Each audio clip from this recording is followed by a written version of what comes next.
Just confirm.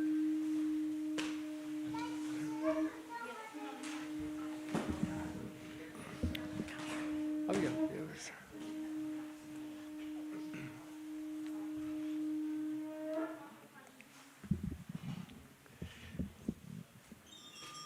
Shri Shri Radha Gokul नंद की, सीताराम लक्ष्मण हनुमान की, गुरताई की, प्रभुपाद की। नमो विष्णुपदाय कृष्ण प्रसाय भूतले श्रीमते भक्ति वेदांत स्वामी निति नामिने न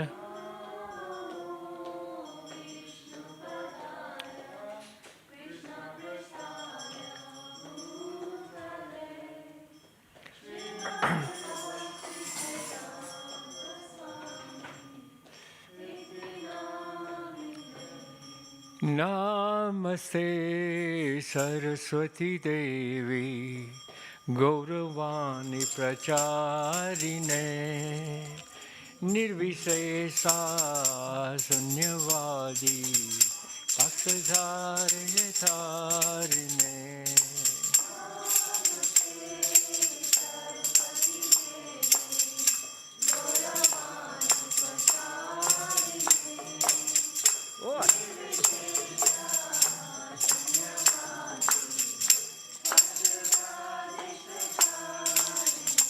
जय श्री कृष्ण चैतन्य प्रभु नित्यानंद श्री अद्वैत गदाधर शिवासति गौर भक्तवृंद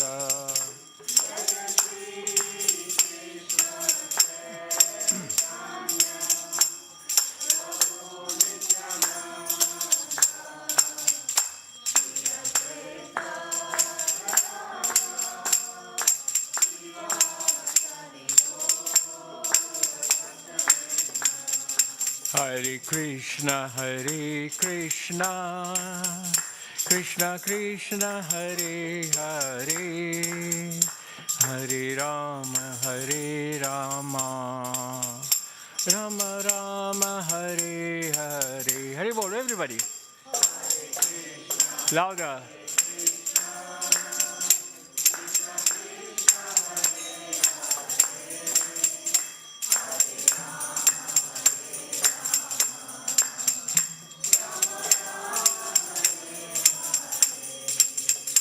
Hare Krishna, Krishna Krishna, Hare Hare, Hare Rama, Rama Rama, Hare Hare.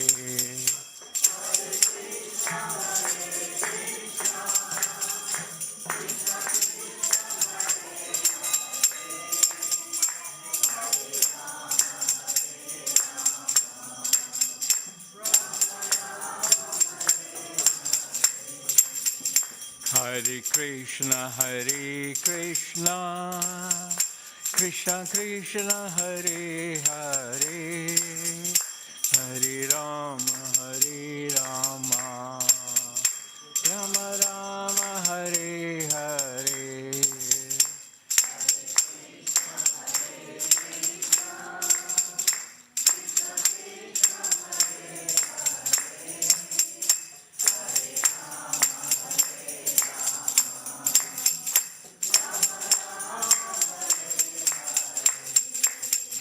Hare Krishna, Krishna Krishna, Hare Hare, Hare Rama,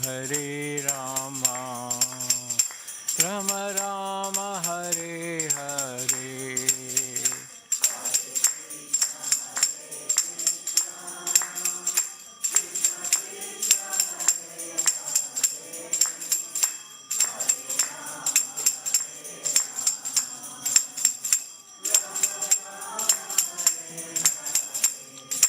Govind Jai Jai, Gopal Jai Jai,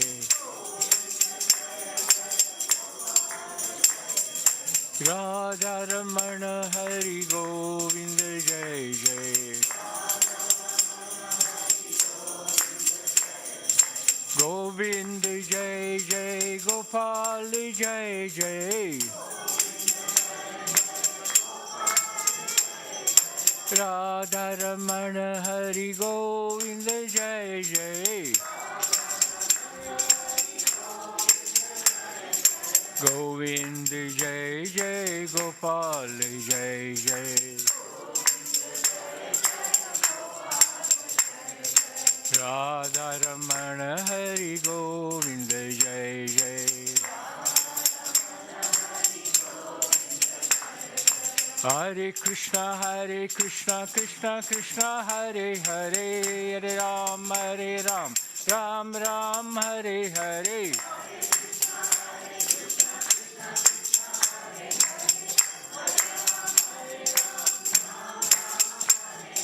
Hare Krishna Krishna Krishna Hare Hare Hare Ram Ram Ram Hare Hare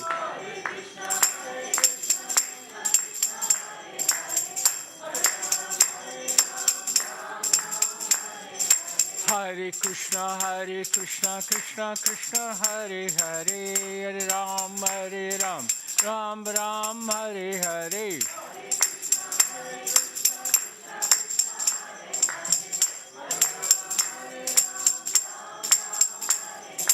Hare Krishna Krishna Hare Hare Hare Ram Ram Ram Hare Hare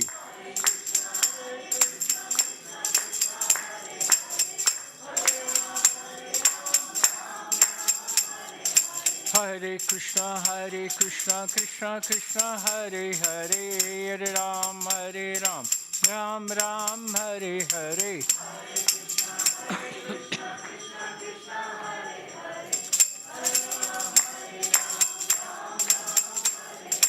Hare Krishna Krishna Krishna Hare Hare Hare Ram Ram Ram Hare Hare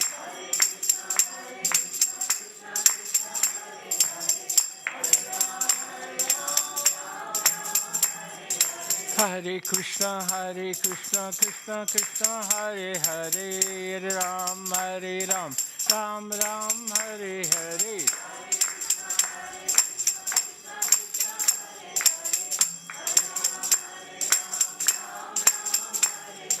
Hare Krishna Krishna Krishna Hare Hare Hare Ram Ram Ram Hare Hare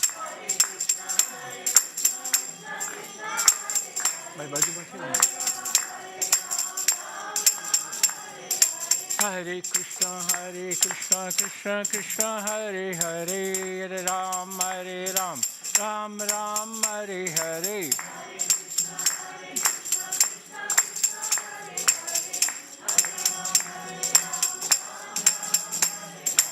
Hare Krishna Krishna Hare Hare Hare Ram Ram Ram Hare Hare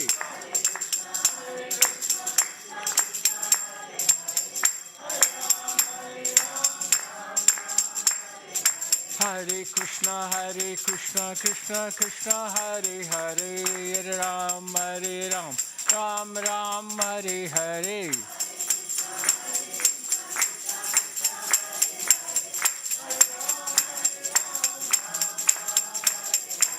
Hare Krishna Krishna Hare Hare Hare Ram Ram Ram Hare Hare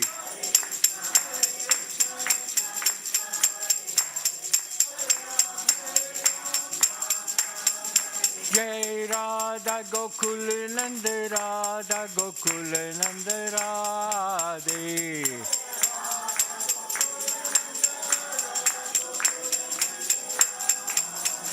Jayo Sita Ram Lakshman Hanuman Jayo Sita Ram Lakshman Hanuman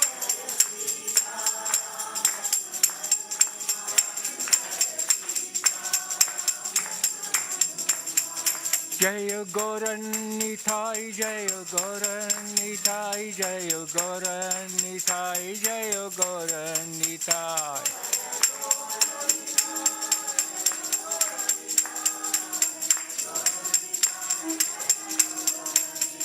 Jaya Prabhupada, Jaya Prabhupada, Jaya Prabhupada, Srila Prabhupada.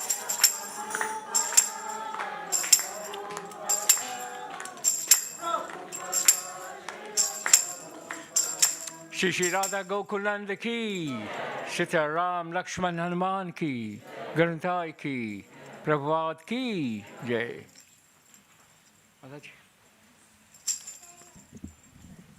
Namaste Narasimhaya, Namaste Singhaya, Pralada Lada Daine, Pralada Lada Daine, Hiranyakashi Purvakshaha,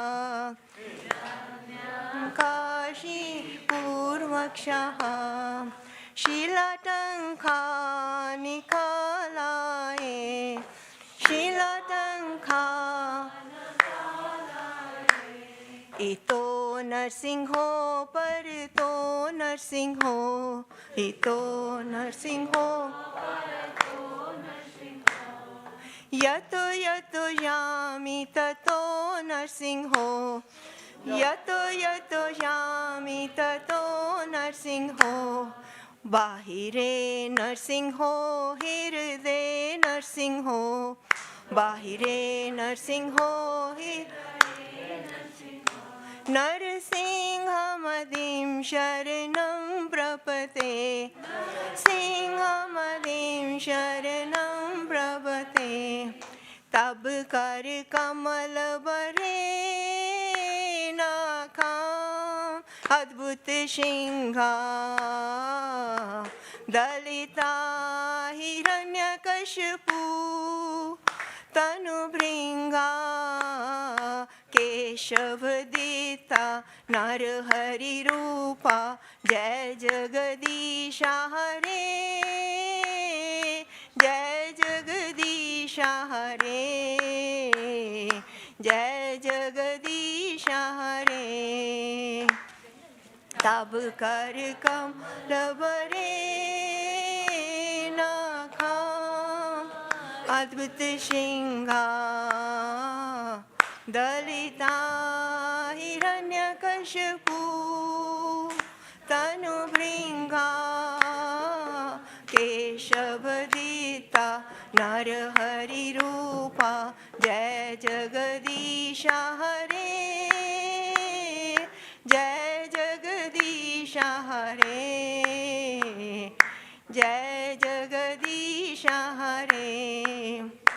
Jayo Narsimhadev, Narsimhadev, Jayo Narsimhadev, Narsimhadev, Narsimhadev, Narsimhadev, Jayo Narsimhadev, Jayo Prahlad Maharaj, Prahlad Maharaj, Prahlad Maharaj, Jayo Prahlad Maharaj.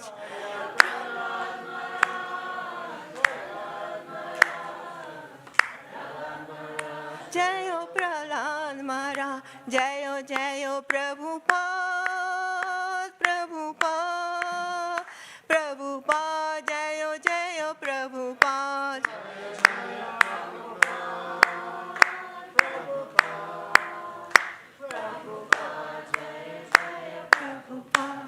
Prahlad Maharaj ji ki jai, Prahlad Maharaj ji ki jai, Prabhupada ji ki jai. Hari Bol, Hare Krishna. Prasad is served in Haveli. Please, if you want to sit, or you can enjoy to have the prasadam in Haveli. Hare Krishna. Okay. You here for Cyrus's program? Yeah, I was here this morning. Yeah. What time does it start at? Not yesterday later, I'm going to go Okay. I've been to the hospital.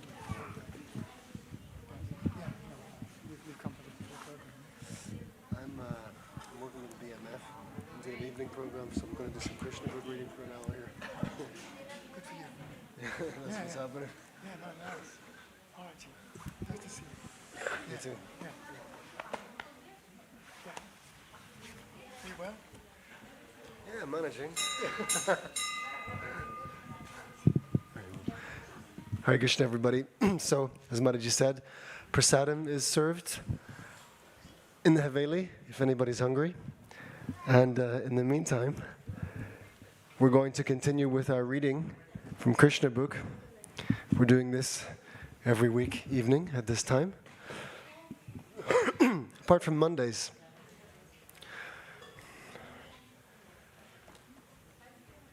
So at the back of the temple, you'll see the murti of our founder Acharya, Srila Prabhupada. Yes, you see?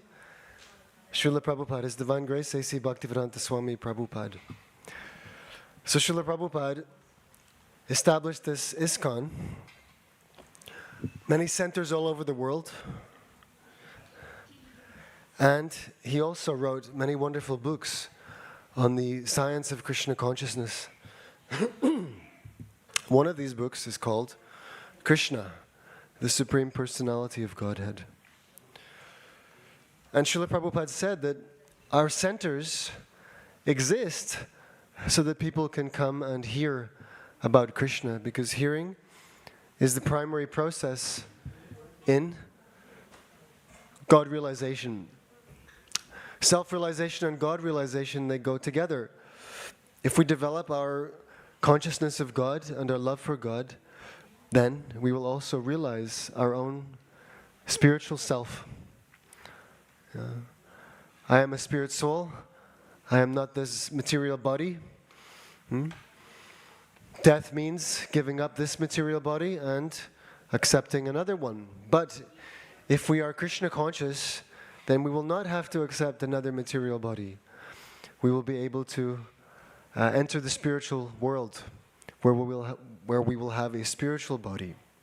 In order to do that, to avoid coming back to this material platform, we must develop our Krishna consciousness. And the best way to do that is to hear about Krishna seriously and regularly, and also to chant the Lord's holy names. This hearing and chanting process, hearing and chanting, they go together. So this is our bhakti yoga process. There may be different ways of performing yoga, apparently, but actually, yoga means bhakti yoga. Because to really yoga with God, to really connect with God, right, one must have a loving relationship with God. That's what yoga actually is. Yoga or union means love, loving relationship. So all other paths, all other processes of yoga culminate in bhakti yoga, the yoga of devotion. And bhakti yoga means, according to Prahlad Maharaj, Shravanam, Kirtanam, Vishnu Smaranam, Padasevanam, Archanam, Vandanam, Dasyam, Sakyam, Atmani Vedanam. These are the 9 items of bhakti. And the first item is Shravanam, hearing. And the second item is Kirtanam, which means chanting. So this hearing and chanting is a very powerful process for connecting with God and for realizing God. So as we read from this book, Krishna, and we listen attentively, we are actually performing this bhakti yoga. And this is a very powerful method for realizing Krishna. So I thank you all who have stayed and are willing to listen to some or all of our reading here. As we read through, we may also pause for some reflections. We can also take some questions if anyone has any. But let it be a focused discussion, because everybody will benefit. And before we get into it, we're on chapter 14. Before we get into chapter 14, we're going to sing some prayers to invoke the mercy and the blessings of our spiritual masters.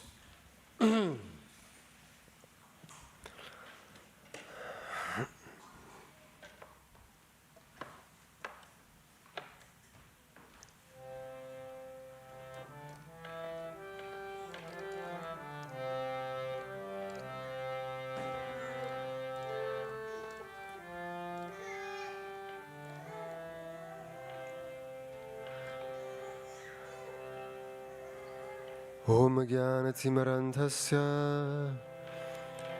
Jnananjana Shalakaya Chakshurunmilitam Yena Tasmai Shri Gurave Namaha Shri Chaitanya Manobishtam Stapitam Yena Bhutale Swayam Rupa Karah Mahyam Dharati Svaparantikam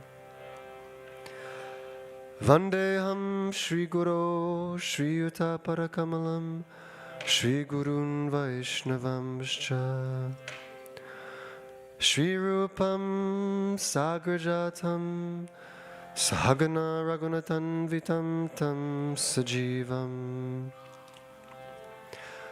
Sadvaitam Savadutam Parijana Sahitam Krishna Chaitanya Devam Shri Radha Krishna Paran Sahagana Lalita Shri Vishakan Vitamscha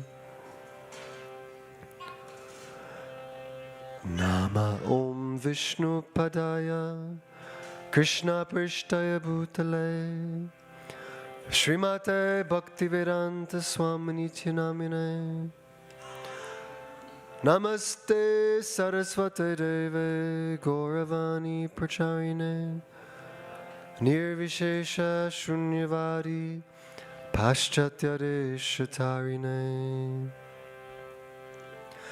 Nama Om Vishnu Padaya Krishna Prishtaya Bhutale Srimate Bhaktisiddhanta Saraswati Namine Shri Varshabhanavi Devi Dayataya Kripaptaye Krishna Sambandha Vikyana Dayine Prabhave Namaha Madhurojvala Prematya Shri Rupanuga Bhaktida Shri Gaura Karuna Shakti Vigrahaya Namostute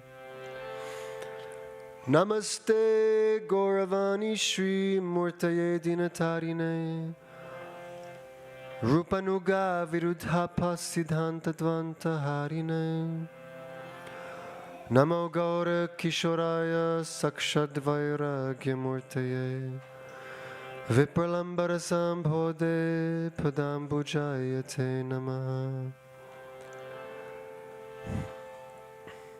Gauravirbhava Bhumistvam Nirdeshta Sajana Priya Vaishnava Sarvabhauma Shri Jagannatayate Namah Vancha Kalpatarubhyascha Kripa Sindhubhya Evacha Patitanam Pavanebhyo Vaishnavebhyo Namo Namah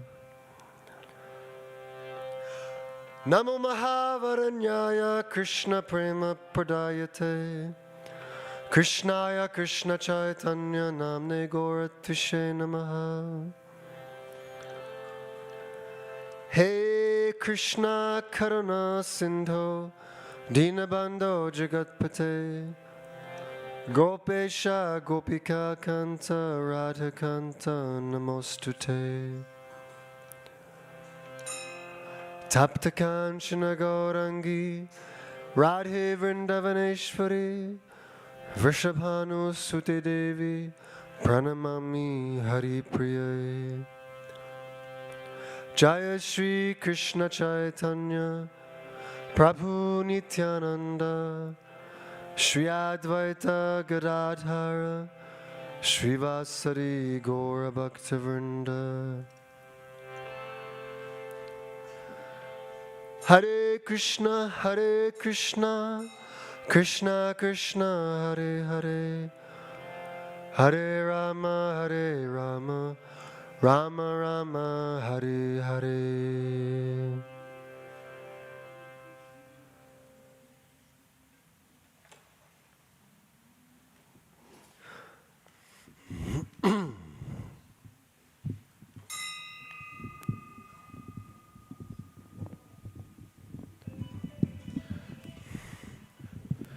So, chapter 14 of Krishna, the Supreme Personality of Godhead. Does anybody know the title of chapter 14? This is a tough question.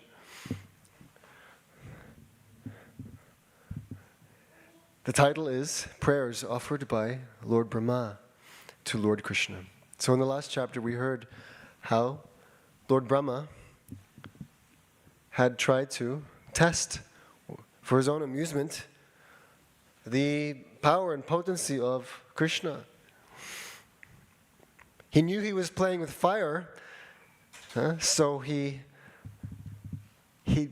was only away, you could say, by one moment of his calculation. What did he do? What was the naughty thing that he got up to? Does anybody know? Lord Brahma, the chief engineer in this universe, the first created being in this universe. Everything comes from God, but in this universe, or in any universe, the first thing that comes from God is Brahma.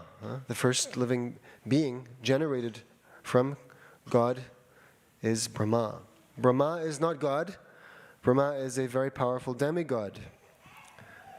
Anybody could theoretically become Brahma or attain the post of Brahma, right? Just like theoretically, an eligible person could become Prime Minister or Secretary of Defense, or yes? Not anybody can be elected to be king, right? So nobody, God is God, Krishna is God, right? The position is taken. But one could become Lord Brahma if one was so qualified. Theoretically, any of us sitting here in this room could, foreseeably become a Brahma, the head of one universe. Not so easy to get such a position, right? And there's a good chance that at some point in the distant, remote history, we have been in such a position. Anyway, Brahma is the chief personality in this universe, just subordinate only to Lord Vishnu or Krishna. So when Krishna appeared on this earth to perform his pastimes, to please his devotees and attract the wayward souls back home, back to Godhead, Brahma decided to have a look. And what did he see Krishna doing? He saw him playing in the forest with his pals, with his friends, with a little bit of food in his left hand, tending the cows, the calves. And what did Brahma do to test Krishna? He took away all Krishna's friends and the calves that they were tending. Right? Krishna went to look for one of the missing calves, and when he returned to his friends, he found that they were no longer there, because Brahma had taken them and put them under a spell of mystic slumber. He put them to sleep. So Krishna thought, I can't go home alone. All the mothers of Vrindavan will be distraught, and the cows will be missing their calves. So what did Krishna do? He expanded himself personally into all of those boys and calves. He replicated them himself. He didn't create something different. He didn't generate different or new or more cows and boys. Rather, he simply expanded his own person and took the form of each boy and calf separately and perfectly mimicked their behavior, their form, their characteristics. Perfectly mimicked. And he kept it up for 1 whole year. Because that's how long Brahma stole them away for. 1 whole year. But by Brahma's calculation, it was only a moment. Just a moment. because in the heavenly planets, and especially beyond, time moves differently. Brahma's 12 hours equal 4.32 million Earth years. Right? So, one moment of Lord Brahma passes, and 1 year has passed already here. So Brahma thought, I know I'm playing with fire here, I better not be away too long. So he took the boys and the calves, and a moment later he looked back to see, and he saw that the same boys and calves were still playing with Krishna just as before. So he became very, very confused. I just took them away, and now I've looked again, and they're still there. What's going on here? So Krishna ultimately revealed to Brahma who he was, and he showed Brahma that he was the origin of everything. And he showed to Brahma that he was the Vishnu controlling every universe. Yes? And that everything was coming out of him, including Brahma, Lord Shiva, all the demigods, all the planets, everything within creation was generated from Vishnu, who is Krishna's expansion. Vishnu expands from Krishna. Same person, right? Not different people. Same person, just expanded. Not only did the Lord show Brahma that everything was coming from him, but he showed him that there was more than one universe. There were countless universes. And in each universe, Vishnu was generating all ingredients and all manifestations of life. And that in every universe there was a Lord Brahma, just like the Brahma that was witnessing this. So he saw that he was not the only Brahma, rather, in every universe there is a Brahma. And he was not the most important one at that.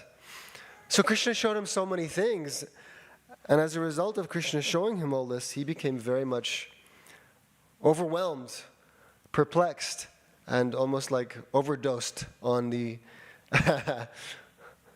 on all the things that the Lord was displaying to him. So having realized this for himself, by Krishna's mercy, by Krishna's revelation, then Brahma began to offer prayers to Krishna. That is the way of God realization. We cannot know God simply by attempting to approach him with our own limited intelligence. That is not the way of knowing him. One can know Krishna only by the process of bhakti yoga. Right? Ata Shri Krishna namari na bhavid grayam indriyai sevon mukhe hijivadao svayam eva spuratyara. Material senses, what we have, our eyes, our ears, nose, tongue, skin, these senses, they're not able to contact God. They're not able to appreciate, perceive, or understand God. Rather, Krishna agrees to reveal himself to us when we render him service. It is by rendering him some service that he begins to show himself to us. And that service begins with the tongue, jivadao. How do we render service to Krishna with the tongue? We chant Hare Krishna, Krishna Krishna, Hare Hare. Hare Rama, Rama Rama, Hare Hare. This is one service. And the other service we render with the tongue is to eat, to taste prasadam, the food that is offered to Krishna, which is non-different from Krishna.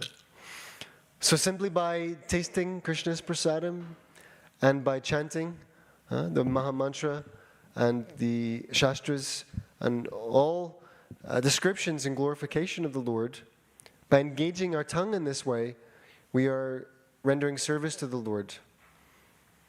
And then gradually, he reveals himself to us. So, Brahma could understand something about Krishna by Krishna's grace. Krishna has two, broadly speaking, Krishna has two energies. Mahamaya, or his illusory energy. Yes? By the illusory energy, one thinks that oneself is very important and that one has no need to recognize or contact or serve anyone else. Certainly not any god. This is called Maya, illusion. Maya means that which is not. So, in order to understand that which is not, let's start with what is. What is? What is God. And everything comes from God. And we are also tiny parts of God, tiny fragments of God. We belong to Him. We are His energy. So that relationship can never be taken away, can never be destroyed, can never be nullified, because it is eternally true. Krishna says in the Bhagavad Gita, Mamaivam jiva loke jiva bhuta sanatana. The living entities in this material world, they are my fragmental parts, eternally. So that is what is. That is what is reality. We come from Krishna, we belong to Him, and our relationship is eternal. So if any living entity thinks, I am God, or I should be God, there is no God, or I don't need to serve God or recognize God or be interested in God, then that is illusion, because that is opposed to what is reality. Yeah? You cannot deny the absolute reality. You can't say Krishna is not God, or there is no God, or I can be God. You can't say that and have it be true, ever. Because it's not true. And it can't be true, and it won't ever be true. So that's Maya. If one thinks like that, then one is an illusion. And it's only because of Krishna's illusory energy that one would think like that. Right?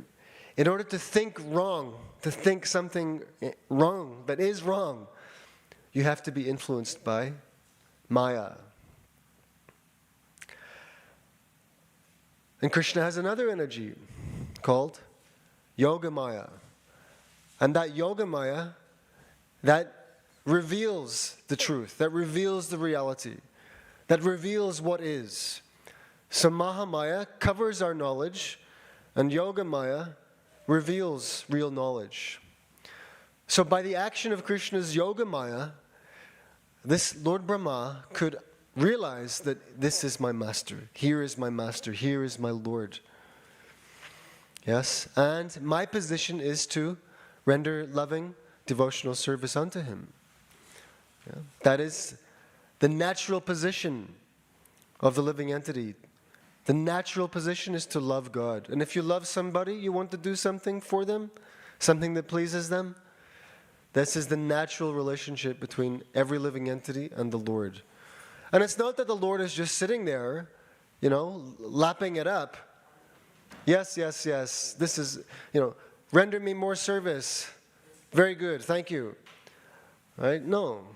Krishna, just as we love Him, He loves us.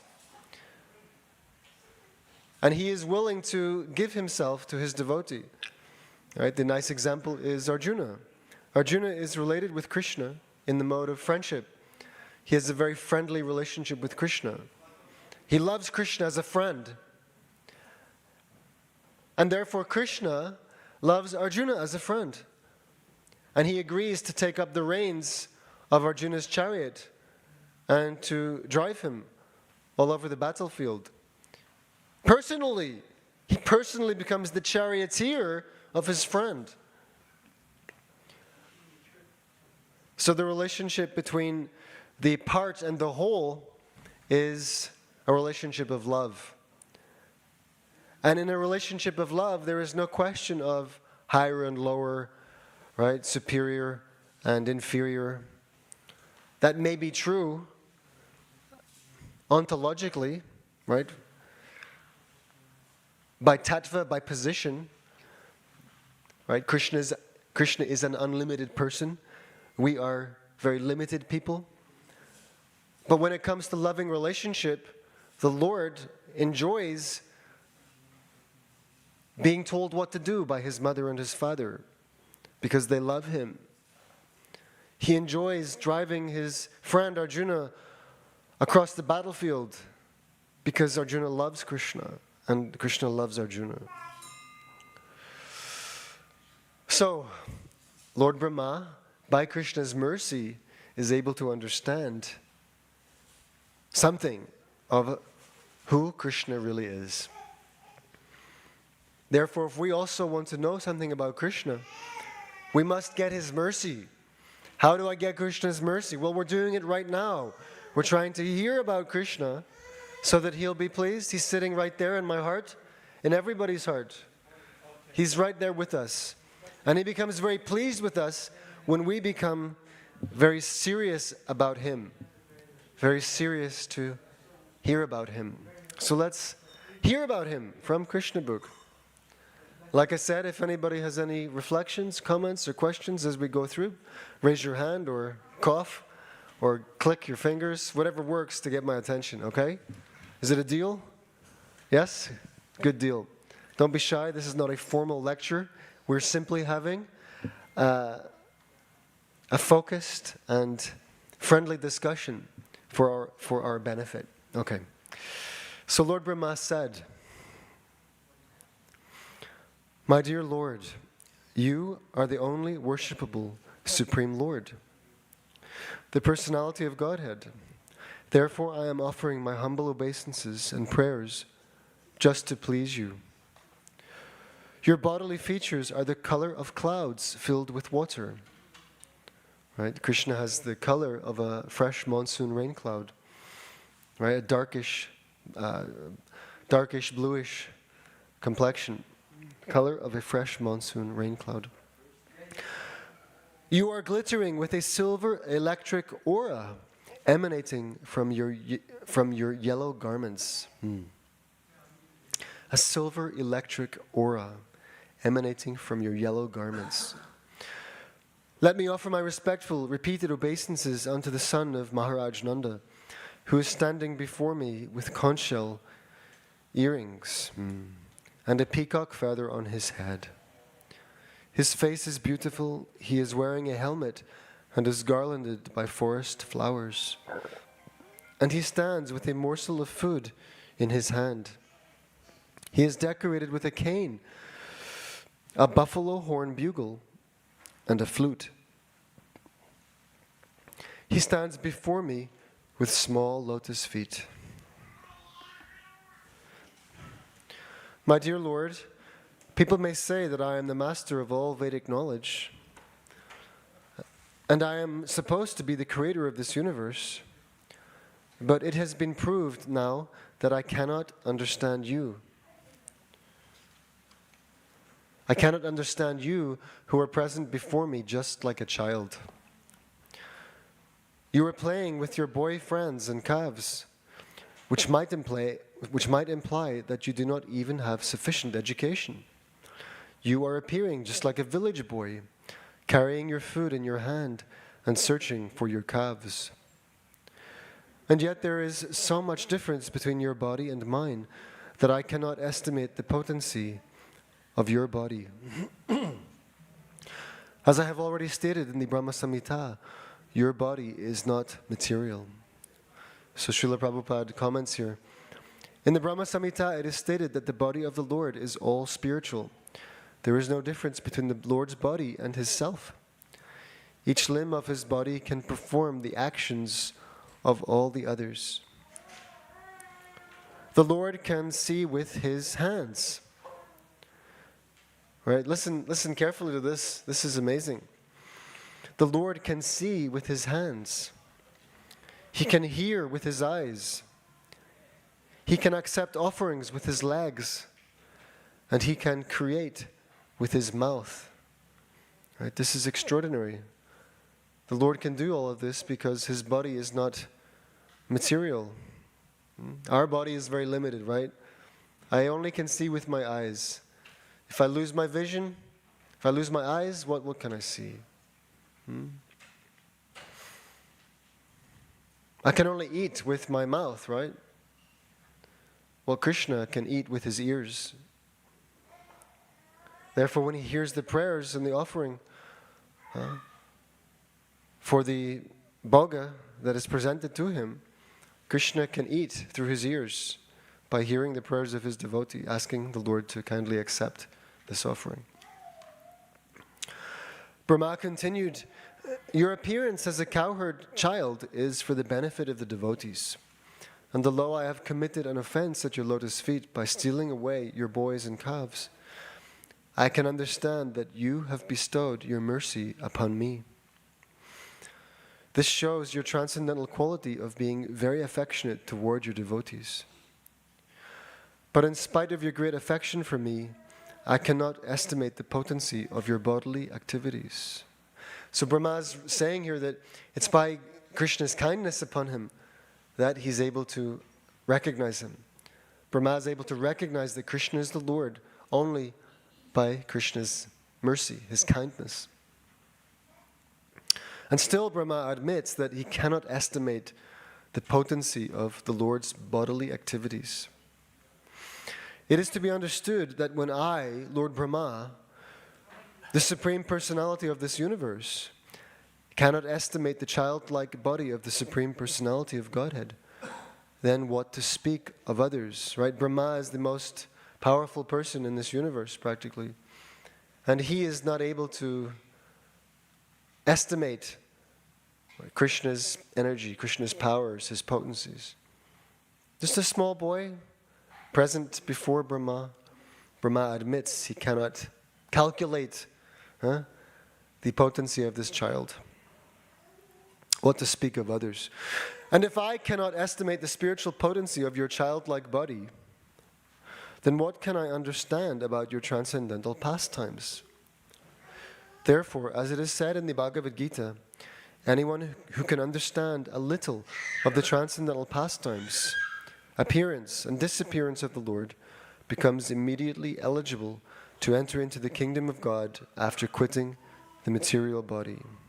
Right? Krishna says this, Janma karma chame divyam evam yo veti tattvataha tyaktva deham punarjanma naiti mameti sorjana. One who understands, Krishna says, the transcendental nature of my appearance and activities does not come back here, does not return upon leaving the body. Rather, he attains the spiritual realm. All that is required is that we understand how Krishna's appearance in this world and his activities are all completely spiritual in nature. They have no material quality whatsoever. Krishna does not accept a material body. Krishna's body is never material. It is eternal, spiritual, full of knowledge, full of bliss. His form is forever real, absolute, never subjected to the conditions of this changing material world. Anybody who thinks that Krishna's form and personality are products of illusion are themselves in illusion. The Mayavadis are in the greatest illusion because they deny the absolute reality of Krishna's spiritual form and personality. They're utterly deluded by Krishna's own Maya.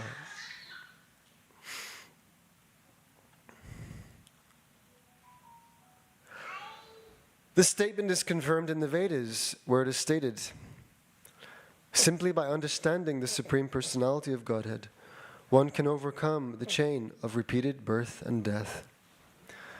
I therefore recommend that people should not try to understand you by their speculative knowledge. Right? So this is such a blessing we're receiving, that if we are able to understand the Lord, especially by hearing about him, then we can overcome this chain of repeated birth and death. So in order to understand Krishna, how will we do that? Well, we won't do it by speculating. Maybe God is like this, maybe God is like that. Perhaps God is an old man with a beard. Maybe God is not all good because bad things happen to people. Maybe God is not all powerful Because bad things happen in this way, speculating about what God is or might be. But the best process, Lord Brahma continues, the best process for understanding you is to submissively give up the speculative process and try to hear about you, either from yourself, as you have given statements in the Bhagavad Gita and many similar Vedic literatures, or from a realized devotee who has taken shelter at your lotus feet. So this is a famous verse spoken by Lord Brahma. Gyane prayasa murapasya namanta eva jivanti san mukaritam bhavadiya vartam stane stita shrutigatam tanuvang manobhir ye praya so jita jitopyasi taistri lokyam. Lord Brahma is saying, just completely give up the process of trying to understand God by speculation. Rather, the way to conquer the Lord, the way to get the Lord's favor, is by hearing about Him. Hearing all about Him, either from Krishna Himself, through the Bhagavad Gita and other Vedic literatures, or hearing about Him from a realized devotee who has taken shelter at His lotus feet. Therefore we say, Nama Om Vishnu Paraya, Krishna Preshtaya Bhutale, Srimate Bhaktivedanta Swaminiti Namine. We offer our obeisances to His Divine Grace Srila A.C. Bhaktivedanta Swami Prabhupada, who has taken shelter at the lotus feet of the Lord on this earth. So Srila Prabhupada is such a realized devotee who remains always at the lotus feet of Krishna. And therefore, if we hear from Srila Prabhupada, as we're doing in his Krishna book, we're actually following the process for understanding God, for understanding Krishna. And Krishna, who is Ajita, who is unconquerable, He agrees to be Jita. He agrees to be conquered by this process of hearing about Him from such a devotee. This is the process. So we should invite everybody to the Hare Krishna temple to sit down and to hear all about Krishna from all of these books. That will be the best thing that we could do. And then we'll chant Hare Krishna together also. So this is Lord Brahma recommending this process. He says it's the best process for understanding Krishna. He continues, one has to hear from a devotee without speculation. One does not even need to change his worldly position, right? Stane stita, shutigatam. Just hear. Just hear. You don't have to change your position. Remain in your job, with your family, where you are. Just hear about Krishna. One does not even need to change his worldly position. He simply has to hear your message. Although you are not understandable by the material senses, simply by hearing about you, one can gradually conquer the nations of misunderstanding. By your own grace only, you become revealed to a devotee. You are unconquerable by any other means. Right? So Krishna is seen through the ears. Krishna is realized through the ears. Speculative knowledge without any trace of devotional service is simply a useless waste of time in the search for you. Devotional service is so important that even a little attempt can raise one to the highest perfectional platform. One should not therefore neglect this auspicious process of devotional service and take to the speculative method. By the speculative method, one may gain partial knowledge of your cosmic manifestation, but it is not possible to understand you, the origin of creation, the origin of everything. Okay, so by speculating and by experimenting, one might get a little bit of knowledge about what this world is. Yes? Maybe. Some partial knowledge. But if you want to understand the origin of it all, If we want to understand God, from whom everything comes, then it is necessary to hear about Him from those who know Him. That is the only way. The only way.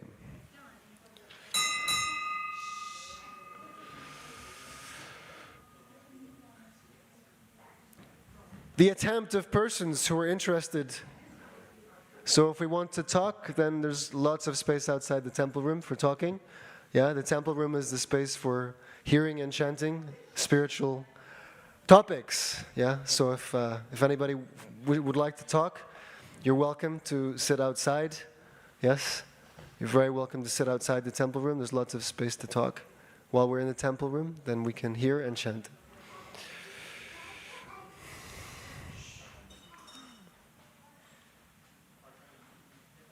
The attempt of persons who are interested only in speculative knowledge is simply wasted labor.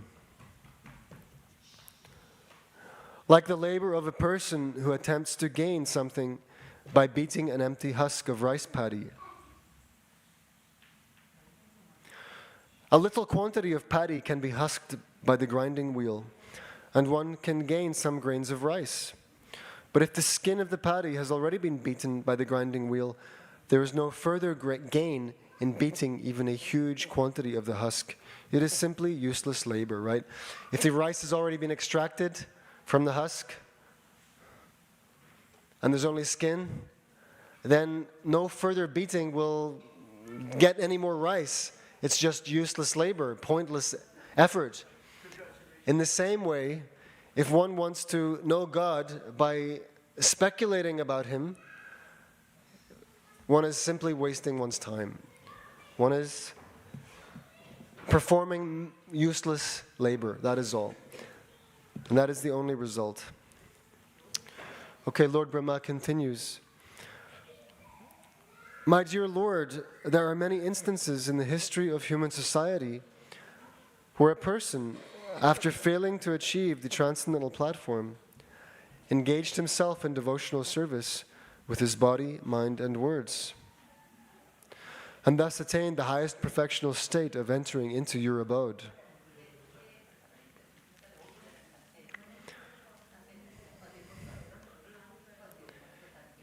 Okay, so Lord Brahma is giving some precedence here. He's saying, in the history of human society, there are many instances where someone failed to achieve the spiritual platform. Right? And what did they do? They engaged themselves in devotional service with body, mind, and words, and thereby became successful and entered into the Lord's abode. So this is the sure means of success. The processes of understanding you by speculation or mystic meditation are all useless without devotional service. Right? Jnana, Ashtanga Yoga, these processes, Lord Brahma says, they're useless without bhakti. One should therefore engage himself in your devotional service, even in his worldly activities, and one should always keep himself near you by the process of hearing and chanting your transcendental glories. Simply by being attached to hearing and chanting your glories, one can attain the highest perfectional stage of entering into your kingdom. This is a very, very important sentence, huh?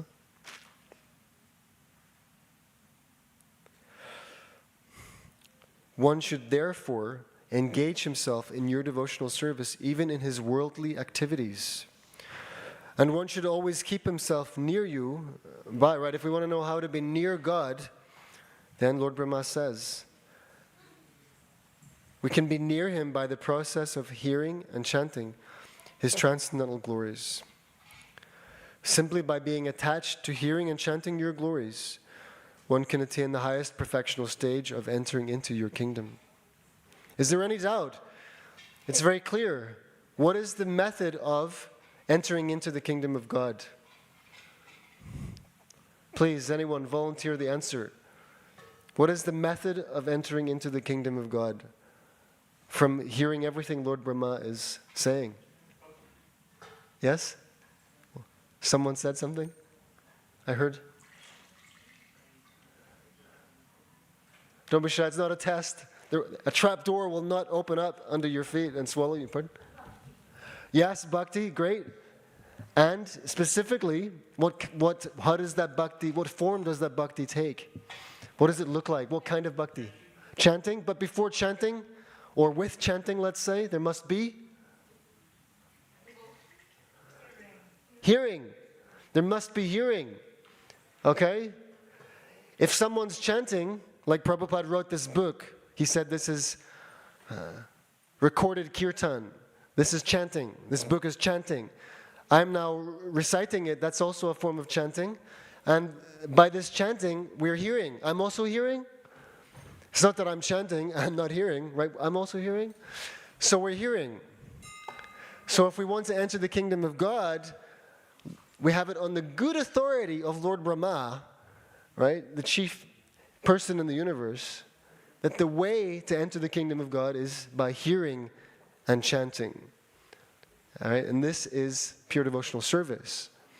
If someone tries to make you believe that devotional service is something other than hearing and chanting, don't believe them. Just point to them to chapter 14. Actually, you can point to practically any chapter of this Krishna book, and there will be a statement confirming that devotional service equals hearing and chanting. Devotional service expands beyond hearing and chanting, absolutely. Remembering the Lord. Worshipping the lotus feet of the Lord. Serving the lotus feet, worshipping the deity, offering prayers, rendering personal service to the Lord and His devotees, making friendship with the Lord and offering everything in one's possession for Krishna's pleasure, surrendering oneself fully. All of these items constitute devotional service, and they can be understood minutely. But the first and most important service, Srila Prabhupada writes in the second canto of Srimad Bhagavatam, the first and most important service is Shravanam, hearing. Without hearing, one cannot perform any other item of devotional service properly. One cannot make progress by any other item. Therefore, one must hear sufficiently and properly. So, how do we enter the kingdom of God? Hearing and chanting, primarily. And yeah, the statement is there in Srimad Bhagavatam, that if we neglect this hearing process, we can't make progress by another anga. Hearing is so fundamental, so essential. So if we're actually engaged in hearing about Krishna, and someone says, "Oh, can you come and do some devotional service?" Well, if it's an emergency, yeah, sure, you can go and help do some physical service. But if it's not an emergency and it's not required now, you can say, "Prabhu, please don't mind. I'm already doing service. I'm hearing about Krishna." Okay.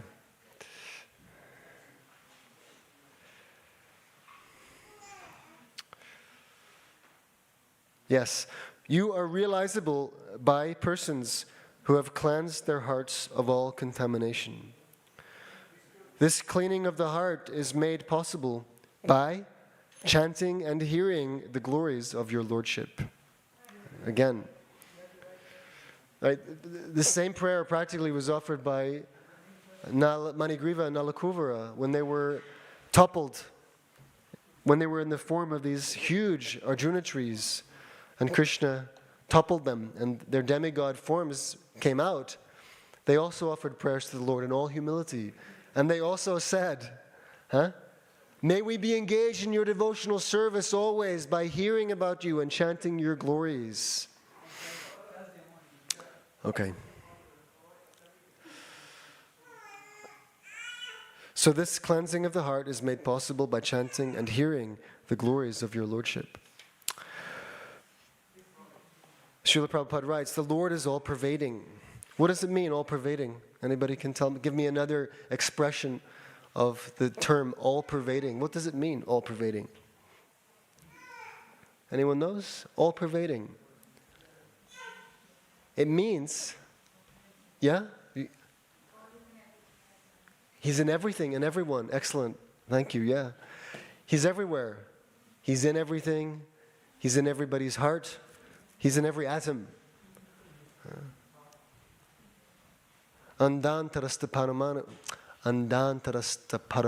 chayantarastam.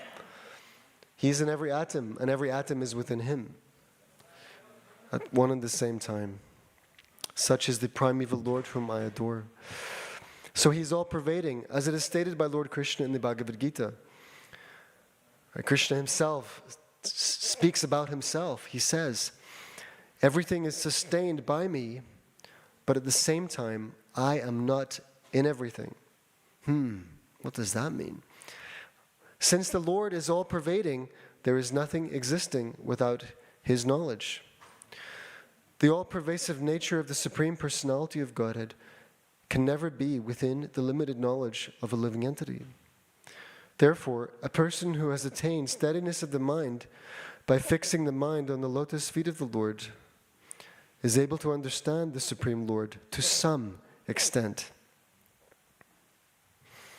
Okay? So this is very interesting, that because God is unlimited and we are limited, we can only know him as much as he allows us to know him, as much as he reveals himself. So the fact that he is all-pervading, that he enters everything and is present everywhere, that is something that we cannot completely grasp. Yes?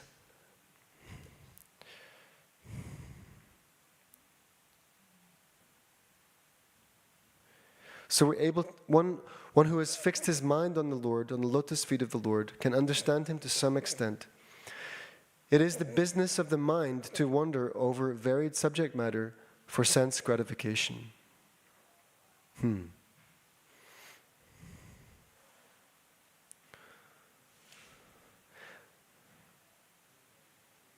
Right, wherever the mind finds some juice, some taste, right, some gossip maybe. Right, so-and-so said this to her, yeah, and then she did that.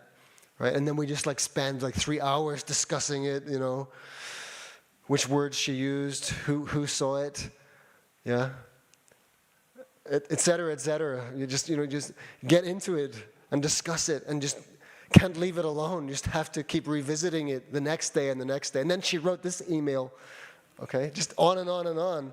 The mind finds some taste there.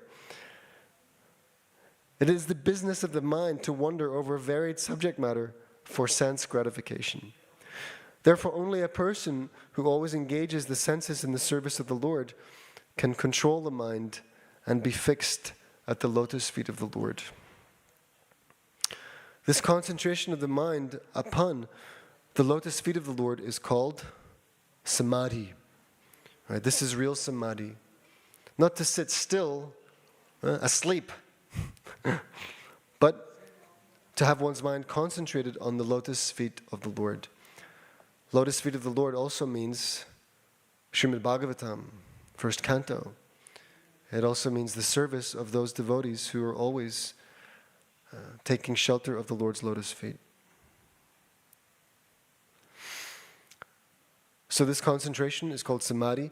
Until one reaches the stage of samadhi or trance, he cannot understand the nature of the Supreme Personality of Godhead. There may be some philosophers or scientists who can study the cosmic nature from atom to atom. They may be so advanced that they can count the atomic composition of the cosmic atmosphere, or all the planets and stars in the sky, or even the shining molecular particles of the sun, or of the stars and other luminaries in the sky. But it is not possible to count the qualities of the Supreme Personality of Godhead. Okay, so two interesting things here. Srila Prabhupada is saying that until you reach the stage of samadhi, complete absorption in Krishna's loving service, right, you cannot understand the Lord's nature. And there may be some philosophers or scientists who can count every atom in the universe, They may be able to count the particles of sun rays or the stars or other luminaries. Maybe they could do that. Good luck.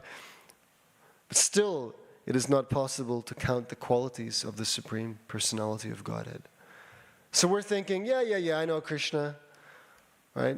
It's very simple, isn't it? Right? Just read this book. Krishna tells me all about Krishna. There's Krishna. I'm looking at Krishna. He's on the altar. Yeah, I've got Krishna within my knowledge, within my grasp. No. It is not possible to count the qualities of the Supreme Lord.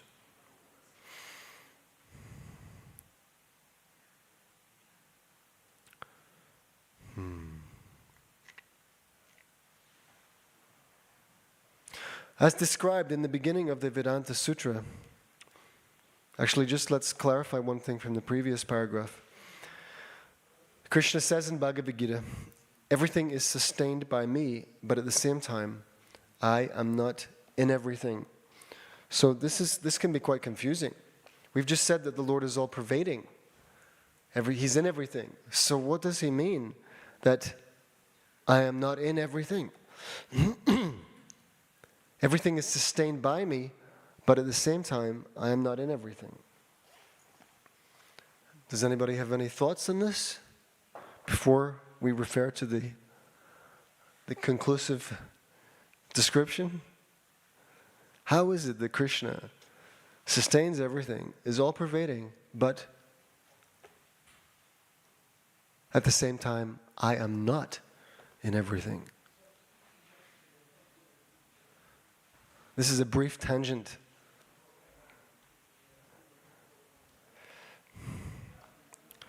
Let me just get the right verse.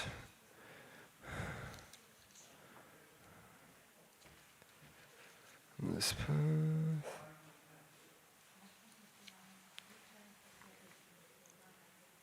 So in Bhagavad Gita, text 4, the Lord says, by me, in my unmanifested form, this entire universe is pervaded.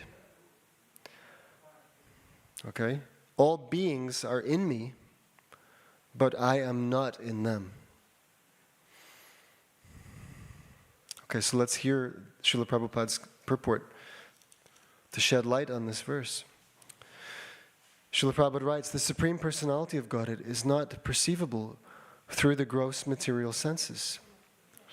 It is said that Lord Sri Krishna's name, fame, pastimes, etc. cannot be understood by material senses.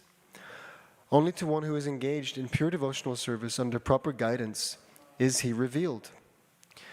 In the Brahma Samhita it is stated, Preman Janachurita, one can see the Supreme Personality of Godhead, Govinda, always within himself and outside himself, if he has developed the transcendental loving attitude towards him. Right, so love is required, bhakti is required. Thus, for people in general, he is not visible. You know, if someone says, where's God? I don't see God. I don't think God exists. Yes, show me God. Then our reply is, well, my dear sir, you cannot see him because you don't love him. Yes, he is not visible to you. You know, the atheist will say, yes, he is not visible to me, I don't see him. And we will say, because you don't love him. When you love him, he will be visible.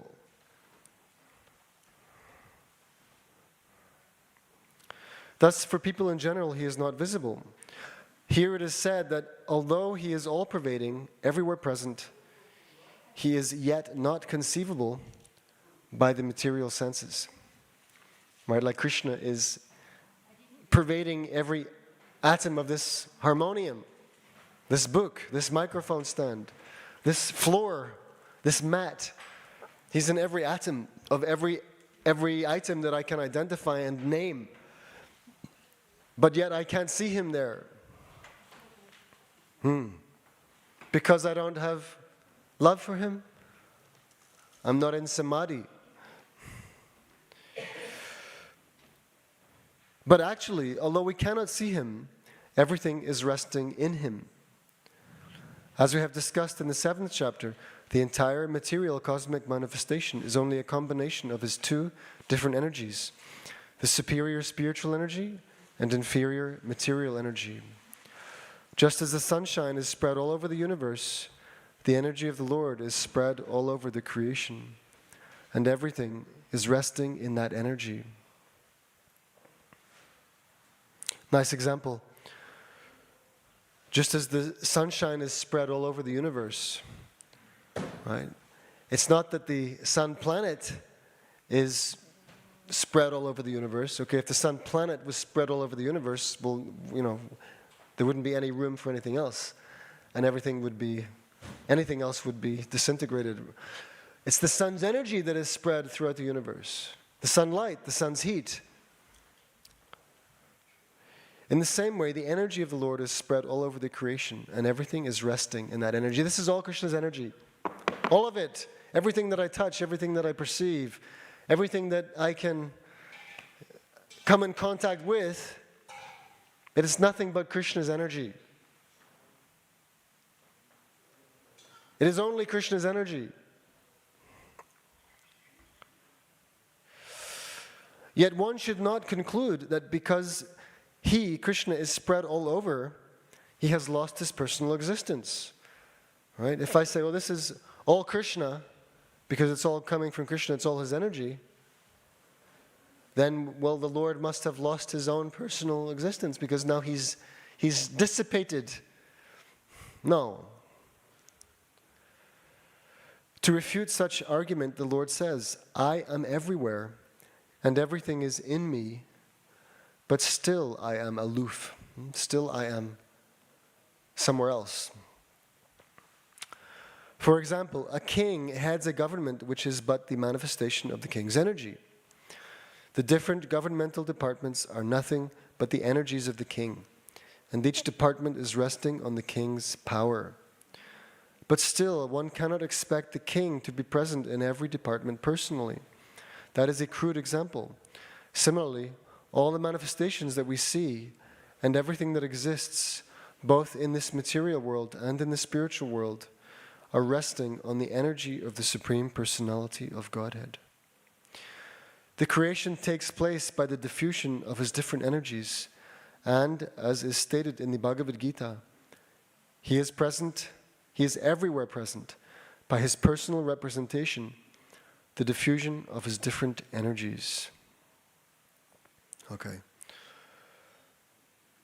So just as the sun rays are not different from the sun, Krishna's energies are not different from Krishna.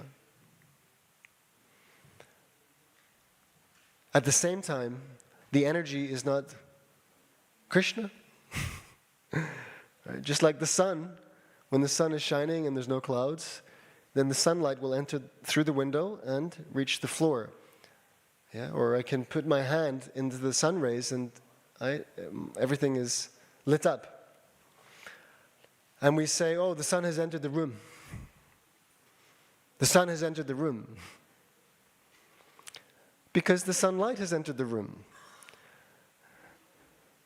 But if the sun planet had entered the room, then we would be a different experience. So in the same way, Krishna is everywhere by the diffusion of his energies, which are non-different from him. But personally, he is existing also separate from the material world. He is in his own abode, Goloka Vrindavana. Yes?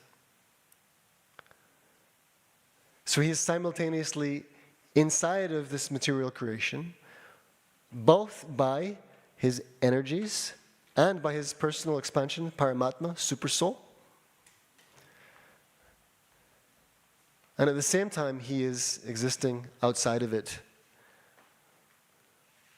as Bhagavan, as the Supreme Personality of Godhead.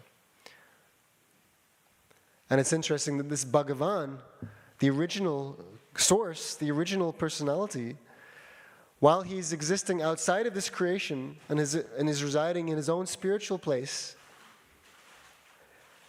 He sometimes comes here. He sometimes comes here. He visits and performs his pastimes just to attract us to come and join him in his own place. Another nice example is given that a spider weaves its web.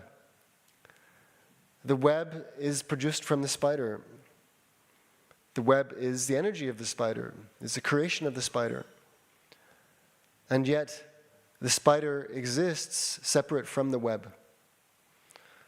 So everything that exists is nothing but Krishna. And at the same time, Krishna is beyond it. So I've done my best to try and explain this principle, that everything is sustained by Krishna, but at the same time, he is not in everything. Okay? He is in everything as the supersoul, yes, but the supersoul is only his partial expansion. It's not all of him. By his partial expansion, he has entered into every atom. But that partial expansion is not all of Krishna. It's an expansion, right? He tells Arjuna at the end of the 11th chapter. No, the end of the 10th. He says, by a fragment of myself, I pervade this entire creation. What need is there for all this detailed knowledge about my opulences? With a single fragment of myself, I pervade and support this entire cosmic manifestation. So he's in everything, but he's also outside of everything. Okay. So Lord Brahma continues. Any questions on any of this? We're all good? We understand nicely? Okay. It's very philosophical. This is Lord Chaitanya's philosophy of achintya bheda bheda tattva. Right? The absolute truth is simultaneously one and different. Everything is simultaneously one and different, one with and different from the absolute truth. Bheda abheda. Krishna and Krishna's energies are simultaneously one and distinguishable. Yes, Mataji, inconceivably. Is that why when you chant that you reach that Paramatma and that's why you feel so energized and every time I chant my day goes better. Every time you chant, your day goes better. Yeah, but trying to get into the discipline of chanting is, whenever you sit down and yawn or the Maya comes and you know how important it is, but it's trying to get into that habit of doing it. Yes. So you experience by chanting this bhakti yoga, this eternal relationship. By performing the process of devotional service, chanting, yeah, then you are connecting with Krishna. Krishna is none different from his holy name. You're associating with Krishna when you chant. By being near the Lord in this way, you're being liberated from this material condition, right? You're becoming untouched from the material. So you're experiencing that personally. Your day goes better. Even doing one round Yes. just changes the Your day goes better means you're not disturbed or affected by the workings of the material energy. Things may come at you that you have to deal with, but you're able to deal with them in better consciousness. That's one thing. But specifically, the chanting process itself is putting you in communion with the Lord. Right? We are now watering the root. We're watering the root by the chanting. We're serving Krishna, that's like watering the root. And because we're watering the root, the branches, the leaves, everything is getting watered. I'm getting watered by watering. I'm watering the root, I'm getting watered. You're experiencing the effect of the process.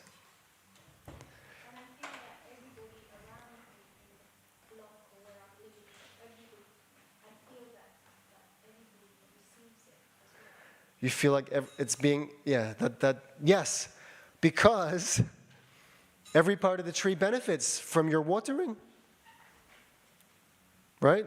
Imagine there's a huge tree. Let's just, for the example's sake, there's a huge tree. One person decides to water the root of the tree. The leaves of the tree also get watered, yeah? Another person comes, they water the root. Okay. Let's actually make the analogy better.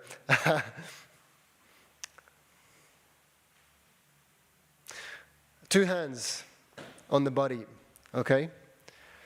So when one of the hands cooperates and supplies food to the stomach, let's say it's the right hand. The right hand gets the energy from the food. The right hand puts the food in the body, in the stomach. The right hand receives energy back. If the right hand wanted to enjoy the food or get the benefit from the food separately and decided, I want nothing to do with this body, let me try and eat on my own. Well, that's not going to work, my dear right hand. Yes?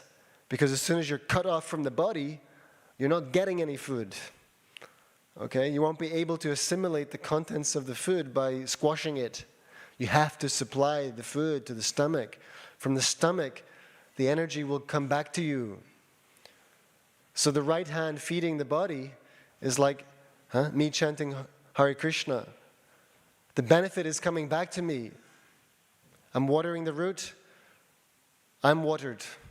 Or I'm feeding the stomach, I'm being fed. Now, what else is being nourished here? I'm feeding the stomach, but the left hand's also getting the benefit. Right? So you're chanting Hare Krishna, and the whole world is getting the benefit. Just the right hand feeds the stomach, the left hand gets the benefit too. The foot gets the benefit. You know? The eyelashes get the benefit. Everything gets the benefit. Every part of the whole gets the benefit. Sorry, go on. It is seva. It is seva. Yes, it is seva.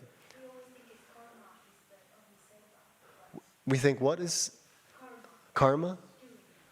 Yes. What chanting is chanting not doing? Only if we move our body fast for menial tasks is that doing. I mean, listening to you, you've been coming over and over to listen to you because it's kind of, I've had that book for a long time, and when I saw it, I thought to myself, why haven't I read this book? I know. We're all in the same boat. Don't beat yourself up. Pardon? I was given the book quite a while ago by the road, Yeah. but the energy of that book has been in my house, but Yes. open the pages, so it's been really captivating listening to you. So we've been coming every day trying to, we missed one, but unfortunately we could, but like it's, you know, Well, I'm so happy to hear that. Yeah, no, I mean, I'm also, it's not easy for me to, on my own, open the book and read. It's actually very difficult. Because that's the nature of Krishna's Maya. She makes it difficult. Yeah? And then it's only in the association of Krishna's devotees that it becomes possible. So I'm here reading this so that I can hear it. Really. And it's also, you know, my service to try and give others an opportunity to hear that. So yeah, the books are there on the shelf. My friend Godruma Prabhu, he says that it's called self-realization, not shelf-realization. Right? The book is on the shelf, but it's not shelf-realization. It's self. We have to open the book, but it can be difficult on our own because the mind is sabotaged by so many other subject matters. Yeah, we feel that we have to do so many different other things, and later I'll get to reading this. But actually our most important business in this human body is to read this. Most important business. So thank you for sharing your realization of chanting. And yeah, you can feel the effect for yourself, and you also have a sense that others are being helped and benefited by that vibration. By that vibration. Just as, right, when the right hand serves the whole body, every other part of the body receives some benefit. So when we perform some devotional service for Krishna, the benefit of that service is distributed everywhere. I'm sure we could find an authoritative statement from Srila Prabhupada in that regard. I've heard it. I'm just paraphrasing presently. The benefit is distributed everywhere. Our devotional service, right, is distributed everywhere. If it's, sincere, real, if Krishna accepts it.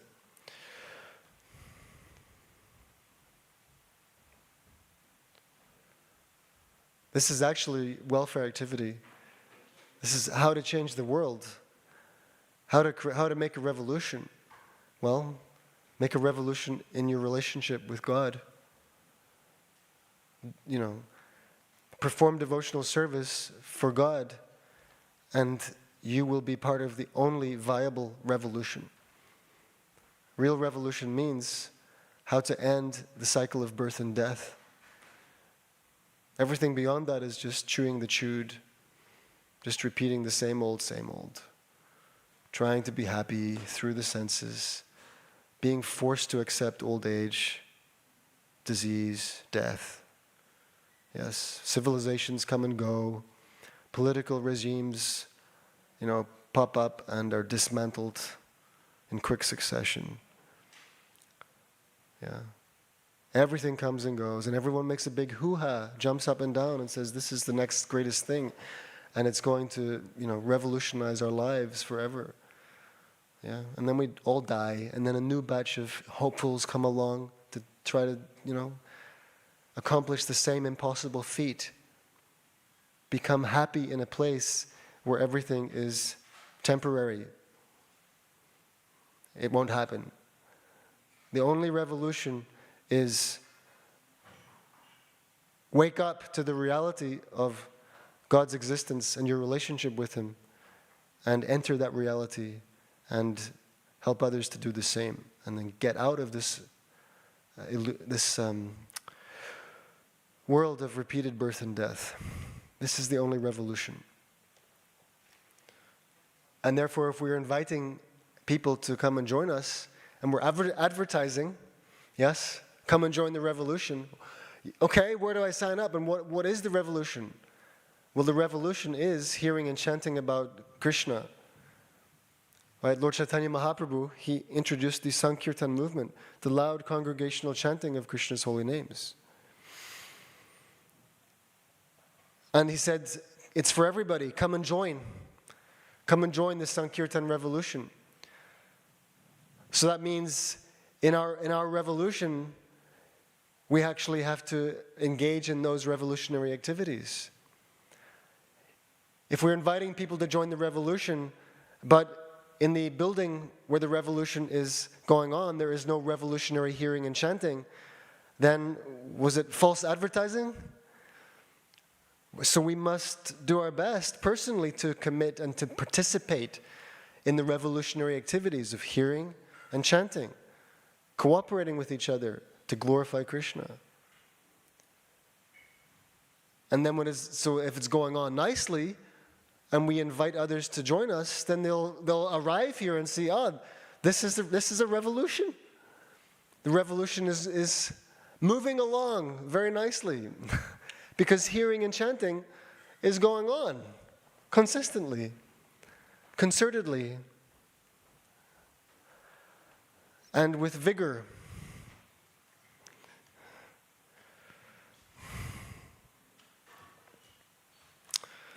Okay, as soon as I start talking, I always lose my place, right? Okay. Where did we get to? Okay, here we are. So in a few minutes, we'll begin Bhagavad Gita class. One of the devotees will come to give the Bhagavad Gita class. But let's just finish the next paragraph or so. As described in the beginning of the Vedanta Sutra, the Supreme Person is the origin of all qualities. He is generally called Nirguna. Nirguna means whose qualities are beyond estimation. It doesn't mean no qualities. It means whose qualities are beyond estimation. Guna means quality, and nir means beyond estimation. But impersonalists interpret this word nirguna as having no quality. Again, speculation gets you nowhere. Because they are unable to estimate the qualities of the Lord in transcendental realization, they conclude that the Supreme Lord has no qualities. But that is actually not the position. The real position is that He is the original source of all qualities. All qualities are emanating constantly from Him. How, therefore, can a limited person count the qualities of the Lord? One may estimate the qualities of the Lord at one moment, but the next moment the qualities have increased. So it is not possible to make an estimation of the transcendental qualities of the Lord. He is therefore called Nirguna. Right? He has no material qualities, and all of the qualities He has are inestimable. One should not uselessly labor in mental speculation to estimate the Lord's qualities. There is no need of adopting the speculative method or exercising the body to attain mystic yoga perfection. One should simply understand that the distress and happiness of this body are predestined. Oh, this is a radical idea. One should, if anybody in a spiritual movement tries to tell you that, you just have to believe, and you just have to work harder, and you can get it. You can get it. Whatever it is you want, you can get it. They're lying.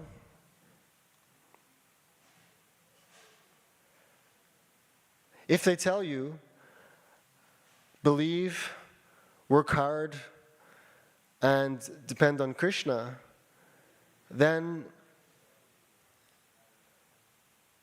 and if you keep that up, then there's a good chance you'll get it. But it might not be in this life. So if anybody says you can get whatever you want in this life, in this body, just by trying really hard and just by believing in yourself, it's a bluff. The actual position is as stated by Srila Prabhupada in this sentence. He says, one should simply understand that the distress and happiness of this body are predestined. Right? We're talking happiness here. We're talking about getting happiness.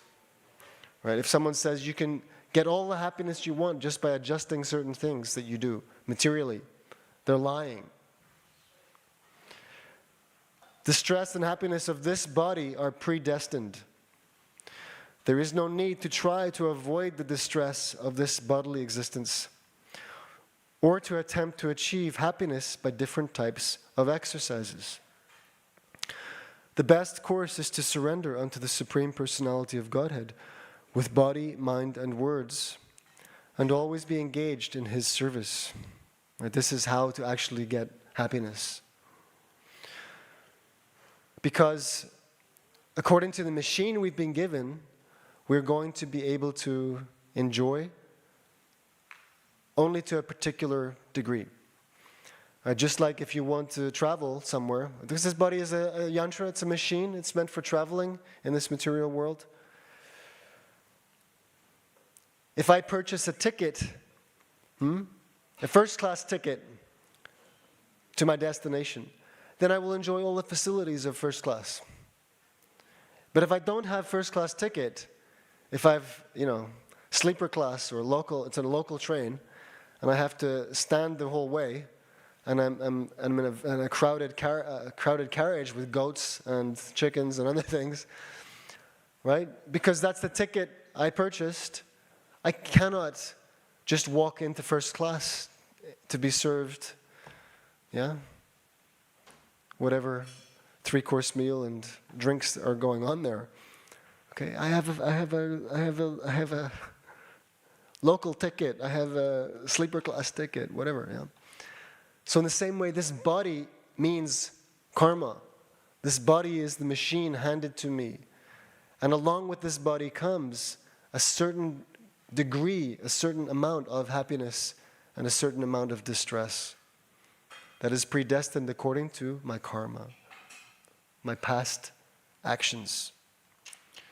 Can't change that by other karma, by more karma, by different karma. No, you're going to get what is coming to you, and you will not avoid it by trying to adjust karmically.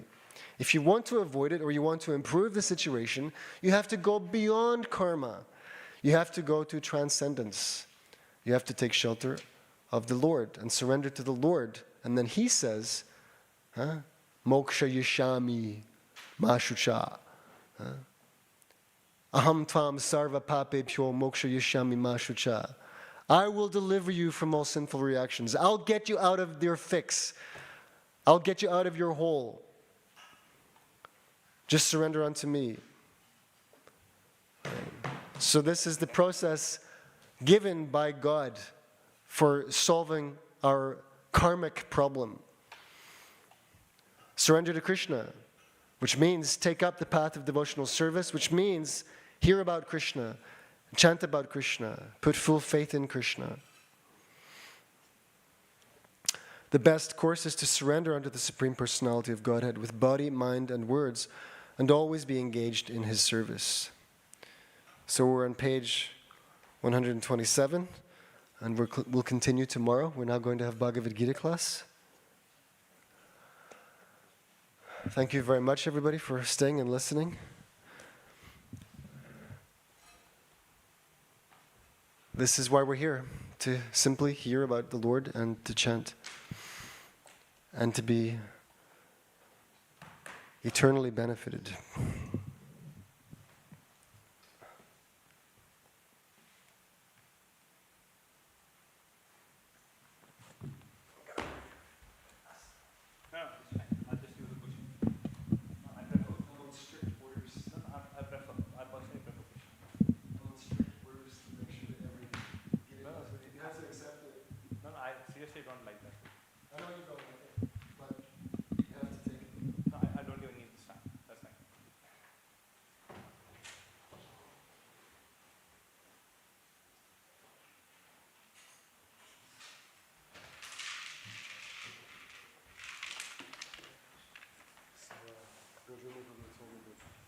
Everybody who's doing Gita class has to sit on the big seat, even though they don't want to, because just out of respect for Bhagavad Gita, and so that others are also, recognize it. Okay. So it's service.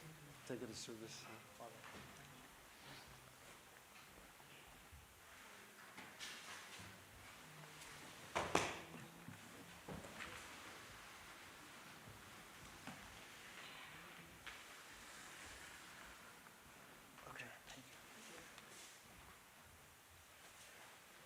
Do you want the books then? Yeah.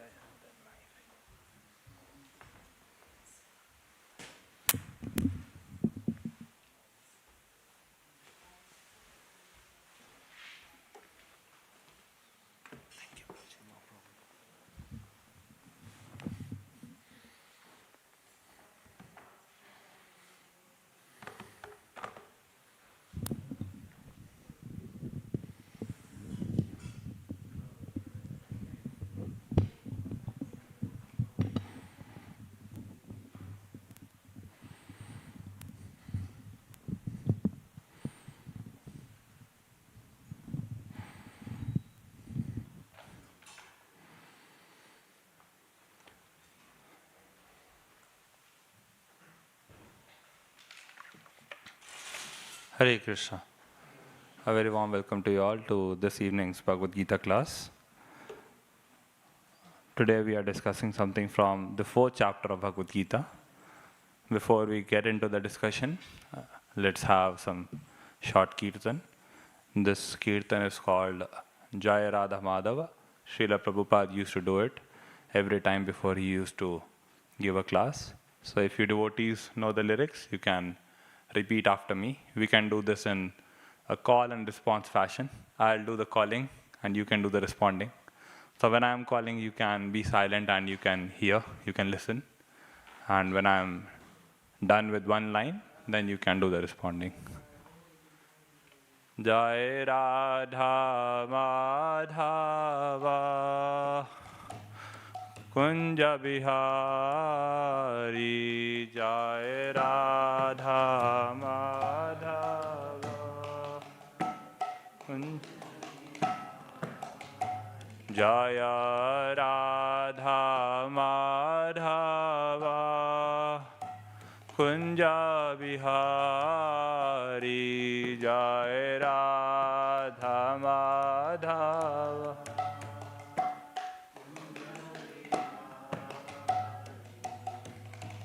Gopi Jana Vallabha Girivaradhari Gopi Jana Vallabha Girivaradhari Jai Gopi Jana Vallabha Girivaradhari Jai Gopi Jana Vallabha Girivaradhari Yashodanandana Vraja Jana Ranjana Yashodanandana Yashoda Nandana Vraja Jana Ranjana Yashoda Nandana Yamuna Tira Vanachari Yamuna Tira Yamuna Tira Vanachari Yamuna Tira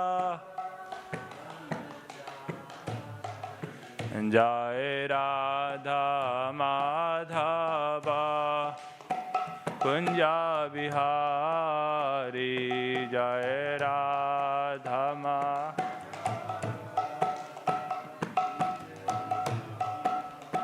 Hare Krishna, Hare Krishna, Krishna Krishna, Hare Hare, Hare Rama, Hare Rama, Rama Rama, Hare Hare, Hare Krishna, Hare Krishna.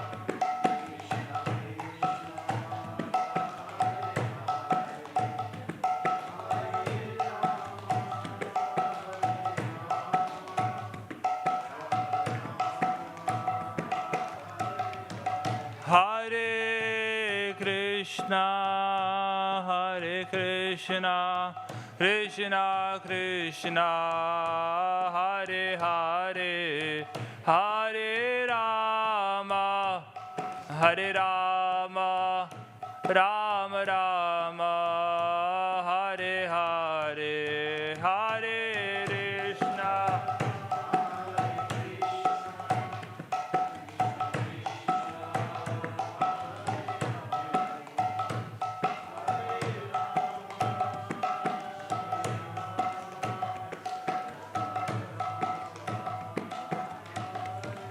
Hare Krishna, Hare Krishna, Krishna Krishna, Hare Hare, Hare Rama, Hare Rama, Rama Rama, Hare Hare, Hare Krishna.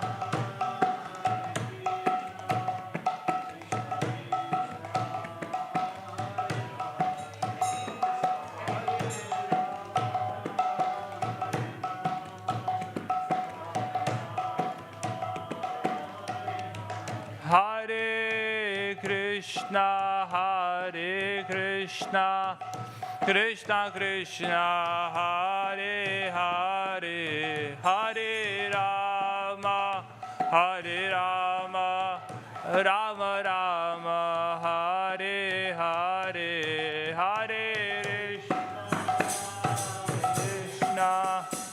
Krishna.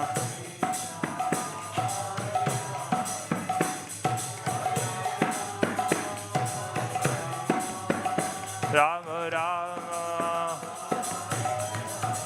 Hare Krishna, Hare Krishna, Krishna Krishna, Hare Hare, Hare Rama, Hare Rama, Rama Rama, Hare Hare, Hare Krishna.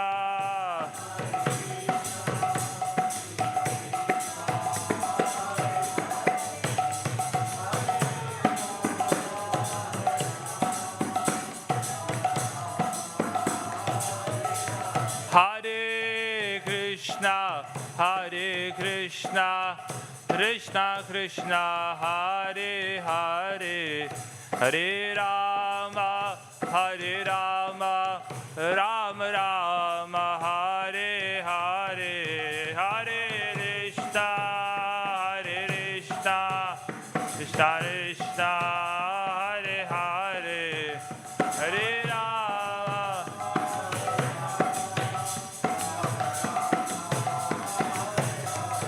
Hare Krishna, Hare Krishna, Krishna Krishna, Hare Hare, Hare Rama, Hare Rama, Rama Rama, Hare Hare, Hare Krishna.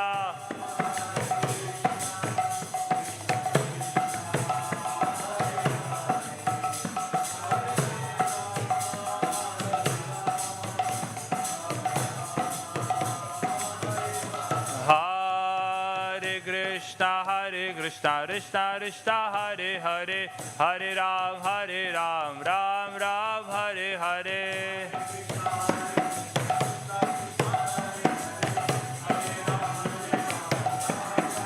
Hare Krishna, Krishna Krishna, Hare Hare, Hare Ram, Ram Ram, Hare Hare.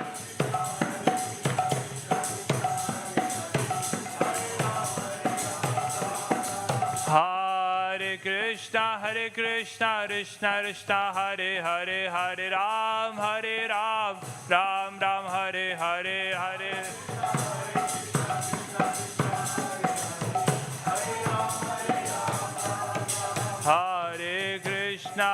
Hare Krishna, Krishna Krishna, Hare Hare, Hare Rama, Rama Rama, Hare Hare, Hare Krishna, Krishna Krishna, Hare Hare, Hare Rama.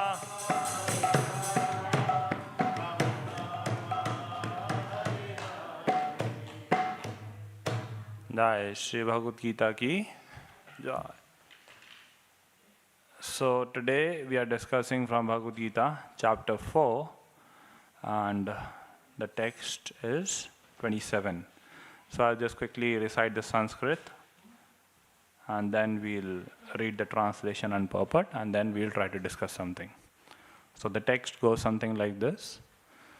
Sarvani indriya karmani prana karmani chapare atma sanyama yogagnau juhvati jnana deepite. Translation. Others who are interested in achieving self-realization through control of the mind and senses offer the functions of all the senses and of the life breath as oblations into the fire of the controlled mind. Purport. The yoga system conceived by Patanjali is referred to herein. In the Yoga Sutra of Patanjali, the soul is called Pratyag Atma and Parag Atma. As long as the soul is attached to sense enjoyment, it is called Parag Atma. But as soon as the same soul becomes detached from such sense enjoyment, it is called Pratyag Atma. The soul is subjected to the functions of 10 kinds of air at work within the body. And this is perceived through the breathing system. The Patanjali system of yoga instructs one on how to control the functions of the body's air in a technical manner so that ultimately all the functions of the air within become favorable for purifying the soul of material attachment. According to this yoga system, Pratyagatma is the ultimate goal. This Pratyagatma is withdrawn from activities and matter. The senses interact with the sense objects, like the ear for hearing, eyes for seeing, nose for smelling, tongue for tasting, and hand for touching. And all of them are thus engaged in activities outside the self. They are called the functions of the prana vayu. The apana vayu goes downwards, vyana vayu acts to shrink and expand, samana vayu adjusts equilibrium, udana vayu goes upwards, and when one is enlightened, one engages all these in searching for self-realization. So we'll recite some mantras, some prayers for offering pranams to the predecessor acharyas from whom we have got this knowledge, and then we'll get into the discussion. Om Ajnanatimirandhasya Jnananjana Shalakaya Chakshurunmilitam Yena Tasmai Shri Gurave Namaha Shri Chaitanya Manobhishtham Stapitam Yena Bhutale Swayam Rupa Kadamahiyam Dadati Swapadantikam Vandeham Shri Guru Shri Utapad Shri Gurun Vaishnavancha Shri Rupam Sagrajatam Sahagana Raghunathanvitam Tam Sajivam Sadvaitam Savadhutam Parijana Sahitam Krishna Chaitanya Devam Shri Radha Krishna Padan Sahagana Lalita Shri Vishakhan Vitancha He Krishna Karuna Sindho Dina Bandho Jagatpate Gopesha Gopika Kanta Radha Kanta Namostute Tapta Kanchana Gaurangi Radhe Vrindavaneshwari Vrishabhanusute Devi Pranamami Hari Priye Vancha Kalpatarubhyasya Kripa Sindhubhya Evacha Patitanam Pavanebhyo Vaishnavebhyo Namo Namaha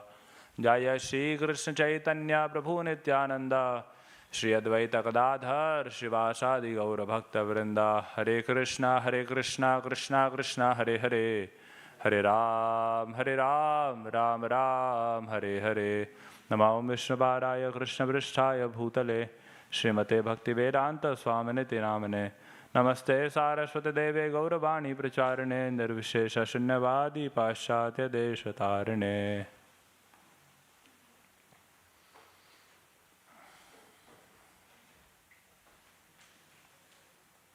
Hare Krishna.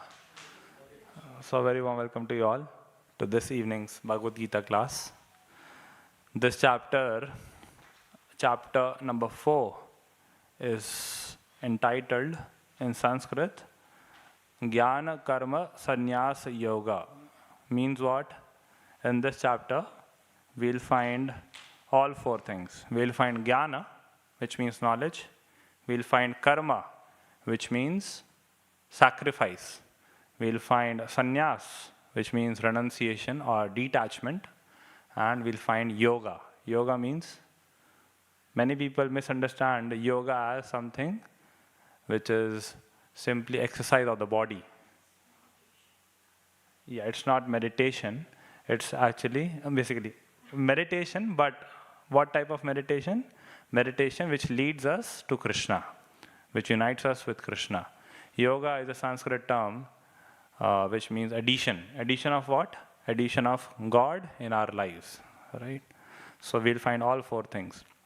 So last time, when we were having a discussion around this, we were talking about that chapter 1 is a chapter wherein Arjuna puts forward many confusions. He puts forward 4 arguments in front of Krishna that he says, Krishna, because of these 4 reasons, I should not be fighting. And because Arjuna, he was troubled, Krishna thought of helping him out, and Krishna spoke the first verse wherein he is instructing Arjuna in chapter 2. So chapter 2 in one sense, Krishna gave a summary of the whole of Bhagavad Gita. But after giving the summary of Bhagavad Gita, it was too tough, it was very overwhelming for Arjuna to handle all the information in one go. How many of you have been to a waterfall? Anyone been to a waterfall? Okay. So if you are standing close to a waterfall and you want to fill a bowl with water, and in order to achieve that, what you do, let's say you put the bowl beneath the waterfall and take it out. What will happen? Will there be any water in the bowl? No. Why? Because the pressure, the force is so high. Those of you who have read physics, those of you who are attentive during your physics classes at school, you must know that because of the force of water, there will be hardly any liquid, there will be hardly any water in the bowl. So something similar happened. Arjuna, he was frustrated, he was confused, he was in need of help. But when Krishna tried to help, it was information overload. So practically, Arjuna did not understand anything. So in the beginning of 3rd chapter, Krishna, he again starts Bhagavad Gita from scratch. So chapter 3 is entitled Karma Yoga. Karma means activity. So in this chapter, Krishna is telling that we should be effort-oriented and we should not be result-oriented. Many people, many or most of the people, they are what? They are result-oriented, right? But being result-oriented is not so wise. It's quite stupid. Those who are wise, they focus on what they are giving into the work. Their focus is, what can I do best in this activity? They focus on what they are giving into the work, but those who are unwise, they focus on what they can get out of the work. So the wise are effort-oriented, endeavor-oriented. Those who are not so wise, they are result-oriented. So in this chapter, 3rd chapter, Krishna is telling, you should do karma.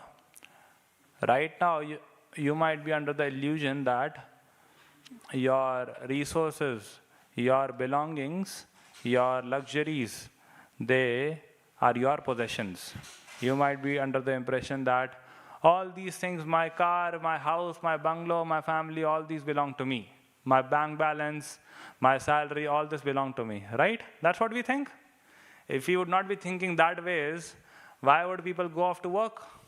They'll simply sit at work, no? Oh, they will simply sit at home, no?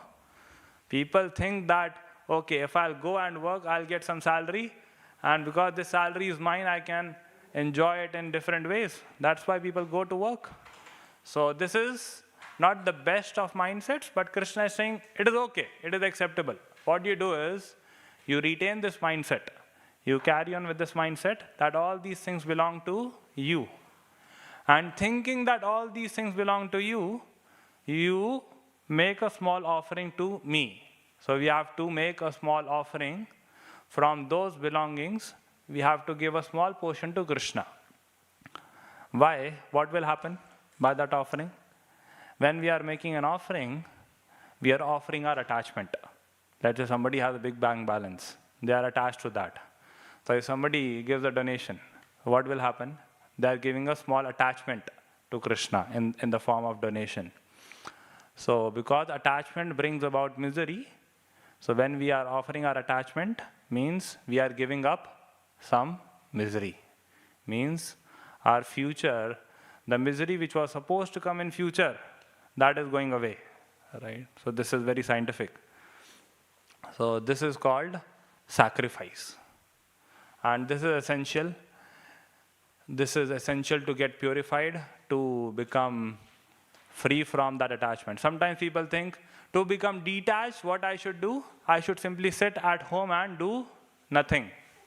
That is how I will attain purification. That is how I will become free from the contamination of this material existence. But no, that is not the way. Just like if somebody is playing in the forest. If somebody is spending some time in a dirty place, their body will acquire dirt, right? Now, to get free of that dirt, what they have to do? They have to come back home. They have to come back home, they have to go in the shower and apply another layer of dirt, which is called soap, right?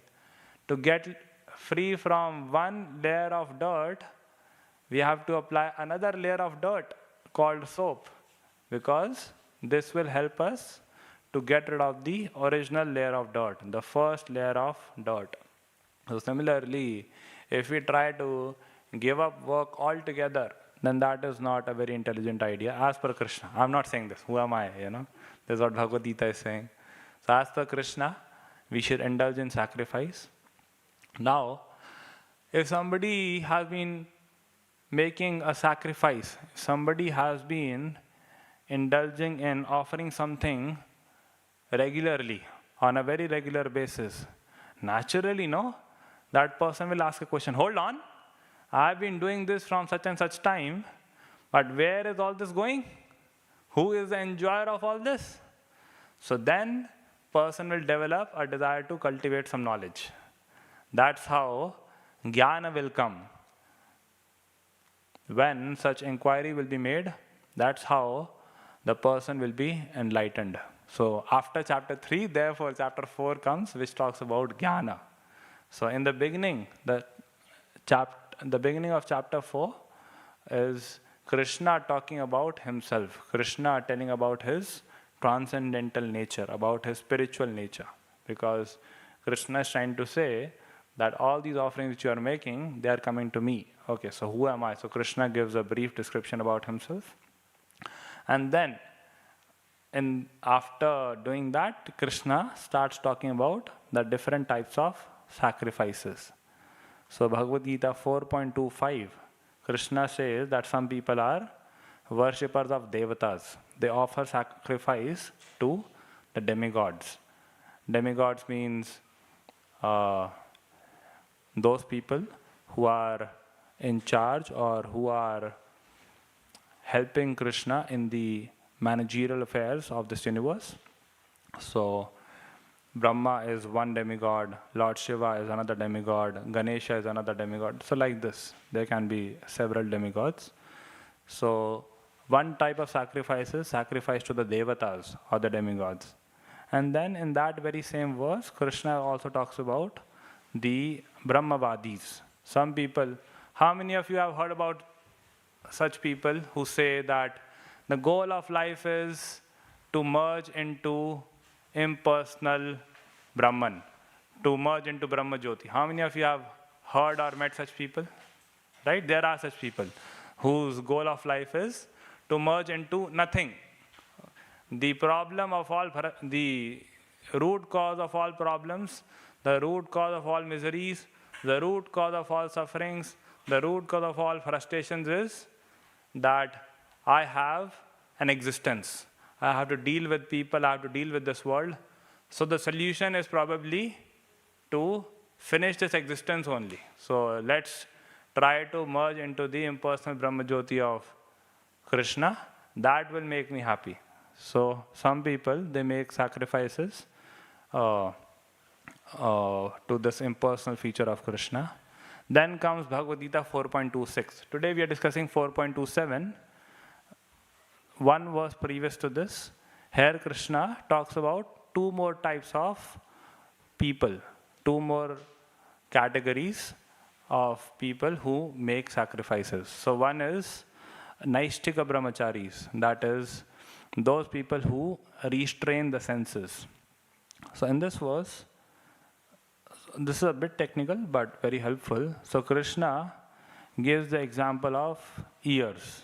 He's saying that some people, what they do, they offer the process of hearing in Sanyama. Sanyama means what? Anyone? Anyone a Sanskrit scholar here? Okay, one is patience, very close. Okay, same or similar. Sanyama also means restraint, to control. So some people, they offer their hearing process by being very mindful of the things they are hearing. They are very cautious of the kind of things they are putting into their ears. Means they use their ears and turn them inwards.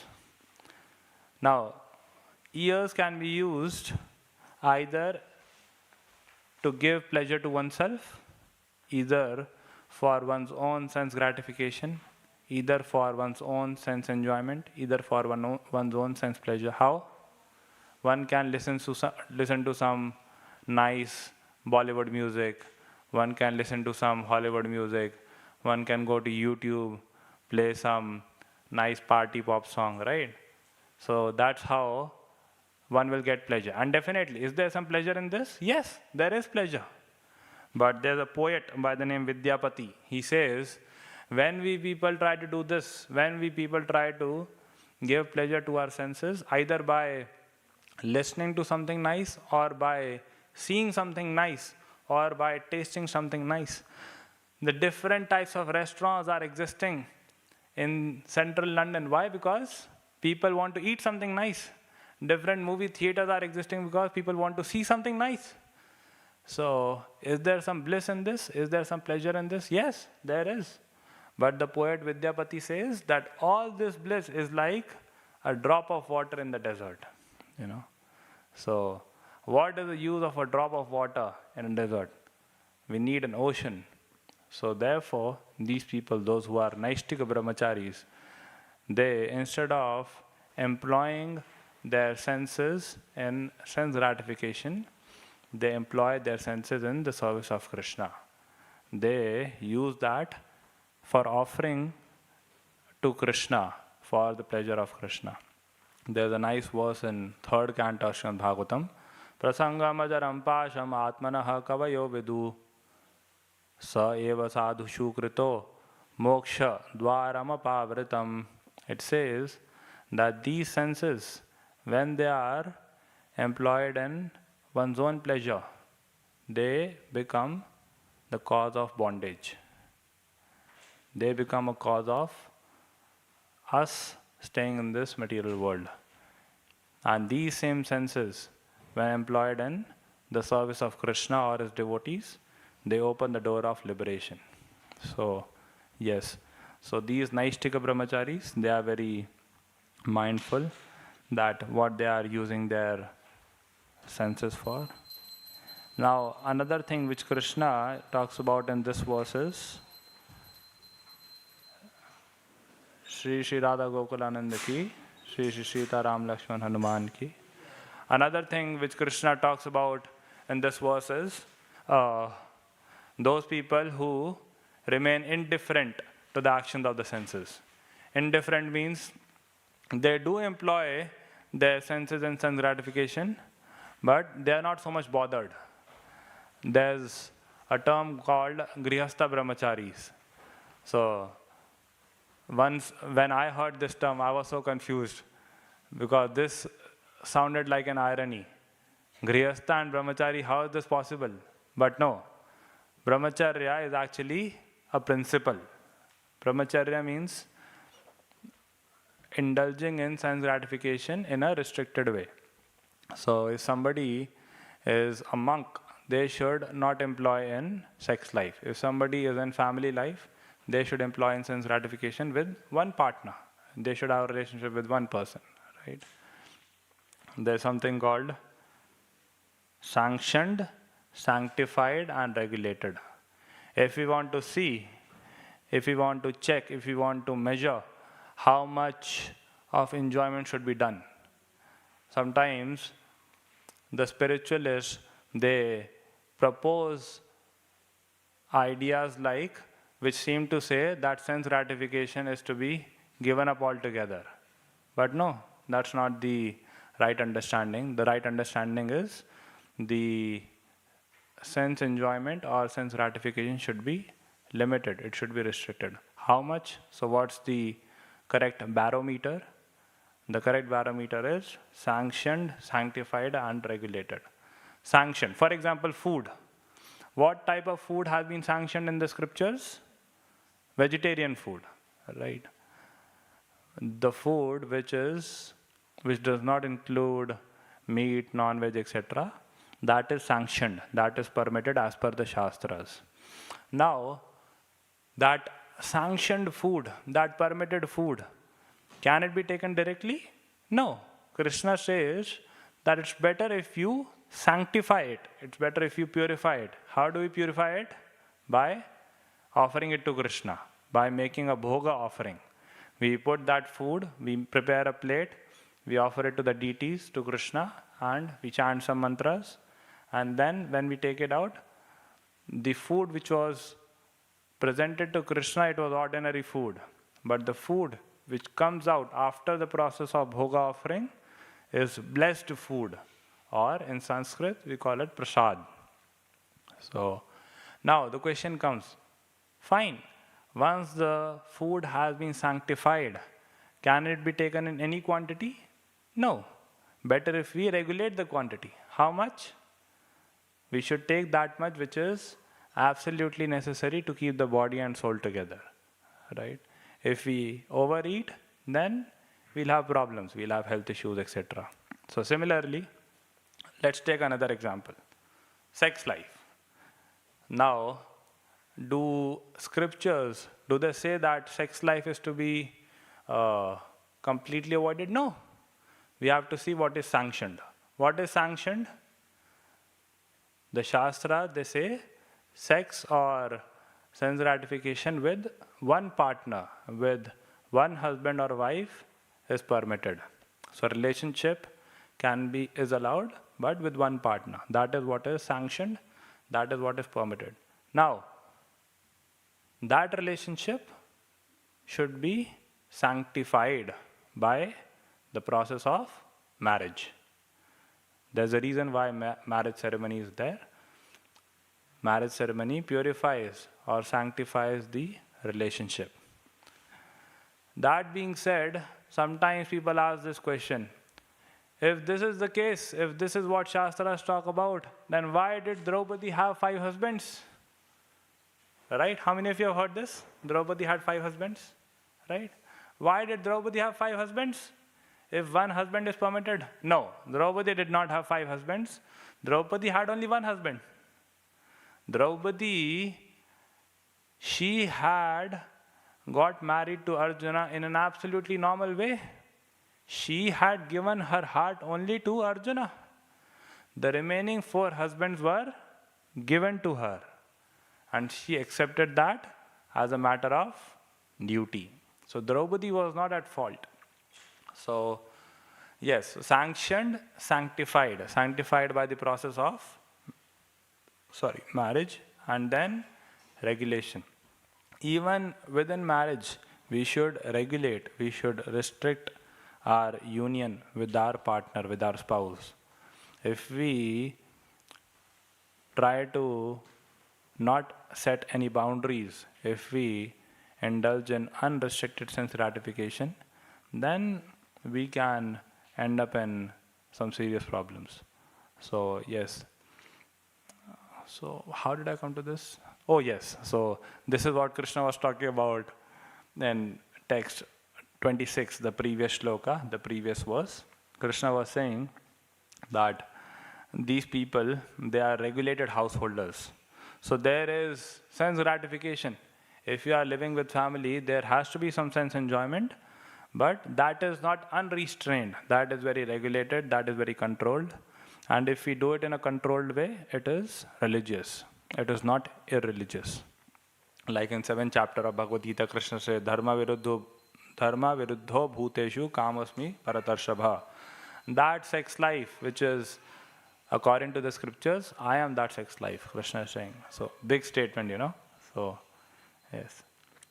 So, these people who are in Sanskrit called Grihastha Brahmacharis, they remain indifferent to the action of the senses. And then comes today's verse, text 27. Here, Krishna is saying, Sarvani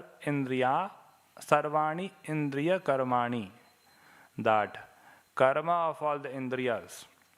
And the next term, the next statement, the next line says, Prana Karmani Chapare, the karma of the indriyas and the activities of prana.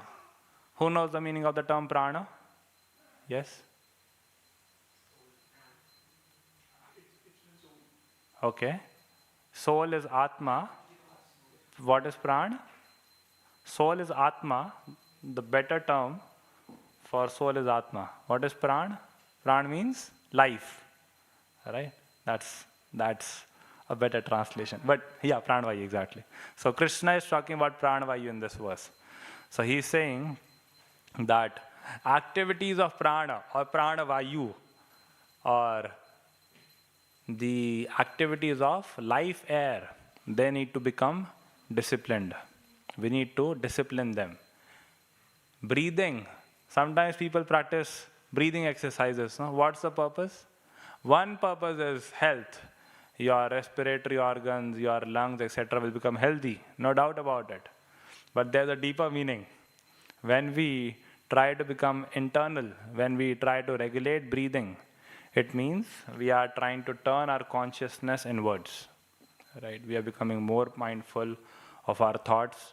We are becoming more mindful of what we are thinking, of our thought process. So many times we are filled with thoughts, right? We are always full of thoughts, but unfortunately, we are not always thoughtful. These are two different things, to be full of thoughts and to be thoughtful. So when we turn inwards, when we try to regulate pranavayu, when we try to regulate breathing, that helps us turn our consciousness inwards. That helps us become more mindful. So this is what the Jnana Yogis do. So here in this verse, the Jnana Yogis have been talked about. They also, so when I was talking about the attempt to merge into impersonal Brahman or Brahma Jyoti, or the effulgence coming out of Krishna's body, when people make such attempt, so they also take up some practice. It's not that they simply sit at home and do nothing. No, they also take up some practice. Practice in Sanskrit is called sadhana. Dhan means wealth and sadhan means true wealth. So these people also take to some spiritual practice. Now this practice can be the practice or sadhana of the Ashtanga yogis, or this can be practice of bhakti yogis too, or they might also do it simply by the process of speculation, mental speculation, naiti, naiti, na iti, not this, not this, not this, not this, right? So, yes. And then in the purport, Srila Prabhupada is talking about two types of souls. Srila Prabhupada, he says, one category is parag atma. Para raga. Rag means attachment. So those people whose attachment is directed outwards, those who are finding pleasure in the outside world, in the external world. This is one category, parag atma. Then there's another category, which is pratyag atma, I think. What was the term? Yeah, pratyag atma. So pratyag atma means these guys, these people, they become inward, they try to become detached from the world, and this process of detachment involves controlled sense gratification. Means knowing very clearly when to indulge in sense gratification and when to say no. So these people are very conscious of what they are doing, and we should regularly keep asking this question, what am I doing? If we don't ask this question today, what am I doing? If we don't ask ourselves regularly, what am I doing? One day we'll end up asking, what have I done? Right? So this is a very good way to introspect by asking this, checking time and again, what activities I am indulging in. Is this necessary? Is this required? Is this beneficial? And Srila Prabhupada in this purport, he talks about pranavayu. So pranavayu, as one of my friends was mentioning, there are 5 types of Vayu. Srila Prabhupada in the Prabhupada talks about those 5 types of Vayu. Now, Pran Vayu can be a general term for those 5 Vayus also. Just like mind. All of us have a subtle body and a gross body. Gross body is this physical body, which we can touch, which we can feel. This body is made up of 5 elements: earth, water, fire, air, ether, right? Then there's a subtle body, that body which is not visible, but it is made up of 3 things: mind, intelligence, and ego, false ego. So this is a concept which has been talked about in Bhagavad Gita. Subtle body. In Sanskrit, we call it Sthula Sharir. Sukshma Sharir. So, yes, so just like sometimes the subtle body, the combination of these 3 elements, mind, intelligence, and ego, is simply addressed by the term mind. Sometimes this happens. Krishna, that's how he uses the term mind in Bhagavad Gita sometimes. To address the subtle body, he simply addresses it by mind. Similarly, Prana Vayu, although it is one of the 5 types of Vayus, it is sometimes also used as a general term to refer to these 5 Vayus. And yeah, and I can go even more technical, So modern medicine, the modern study of medicine, it offers one way of looking at the body, but the Vedic culture offers another way. It talks about Prana Vayu, it talks about Shakti, this, that. These things will be talked about more in the 8th chapter of Bhagavad Gita. Just like Ayurveda. The study of Ayurveda is based on 3 things: Kapha, Pitta, and Vata. Sorry, I don't know the corresponding English terms, but some people, their body type is Kapha. Some people, their body type is Pitta. Some people, their body type is Vata. For example, some people, they need to take rest in an absolutely silent place. They just cannot go off to sleep if the surrounding is noisy, right? That's because that's their body type. Some people, they are Vat people, those whose body type is Vat, Once they go off to sleep, even if you blow a trumpet around them, they'll not get up. Anyone here of that type, of that category? Okay. So don't you worry, I'm also very similar. So yes, so this is because of the body type. So it's very scientific. So this is the Ayurvedic way of looking at the material body. So yes, so this study of Prana Vayu, it's not that it is just mentioned here for the sake of mentioning. It's altogether a different science, and those who are familiar with this science, they know how to use it in different ways, in basically in regards to treating the body, medicine, this, that, yeah. So yes, so in a nutshell, what we should try to do, we should try to first not mindlessly engage in sense gratification. We should become very mindful, and it's better if we can that sense gratification, we can do it in a sanctioned, sanctified, and regulated way. And best is if we can add Krishna to all those activities, that will make our life perfect. So yes, that was mostly it from me.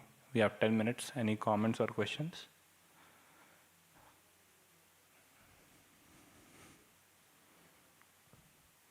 Any questions 1?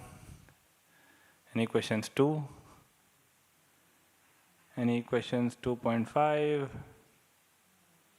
Any questions 3? All right, thank you so much. We'll have Aarti, Gaur Aarti, the evening Aarti at 7 p.m. Please stay with us and do participate. Grantha Srimad Bhagavad Gita ki, Srila Prabhupada ki, Gaur Brahmanande, Hari Hari Bol.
Krishna, everyone. The Aarti will start soon.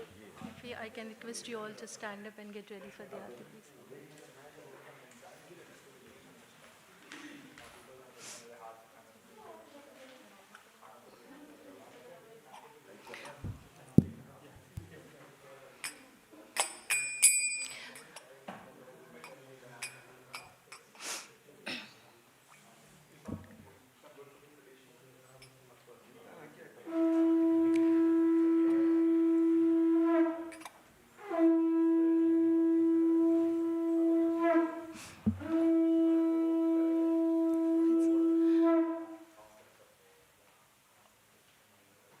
Shri Shri Radha Gokulanand की जय, सिया राम लखन हनुमान की जय, श्री गौरनिताय की जय, श्री शिला प्रपाद की।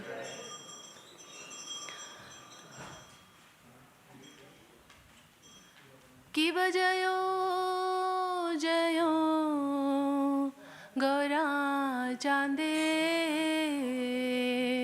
आरती को शोभा।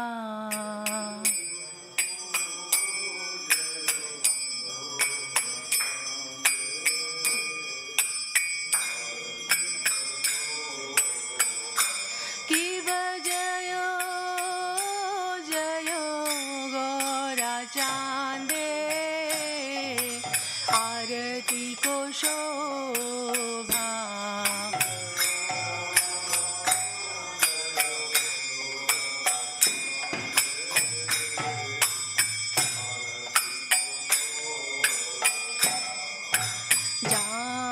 जानवी तट बनी जगमन लोभा।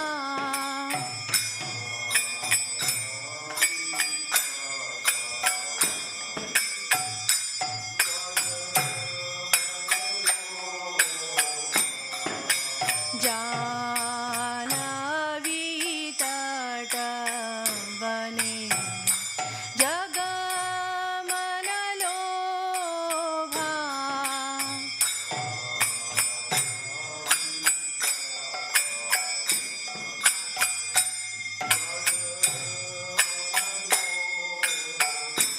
की बदकी नेहिताय चान, बामी गदाधर।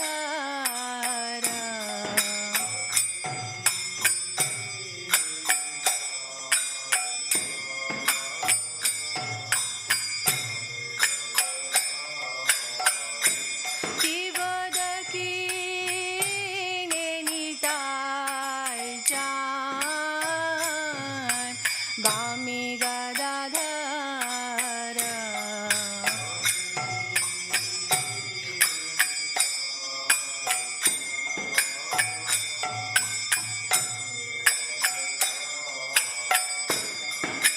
निकटे अद्वैता श्री वास छत्रधार।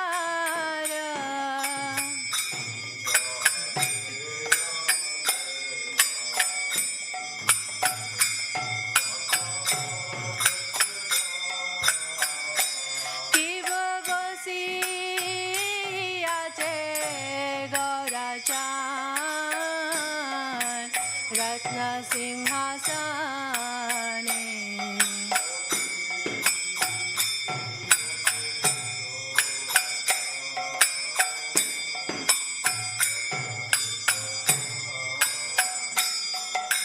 आरती कोरे न ब्रह्मा आदि देवगणे।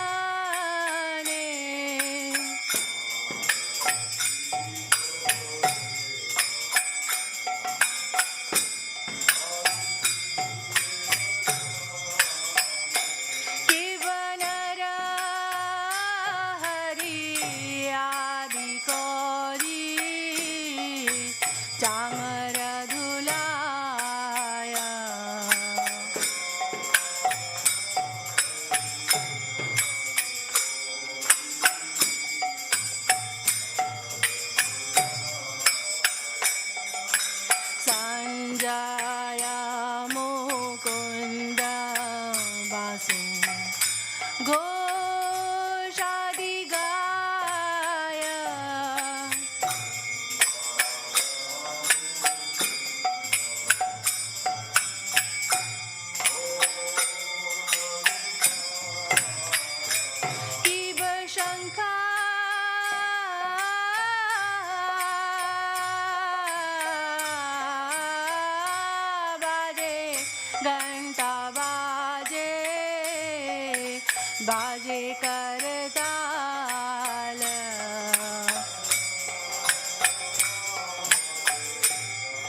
madhuramidanga baje paramarasala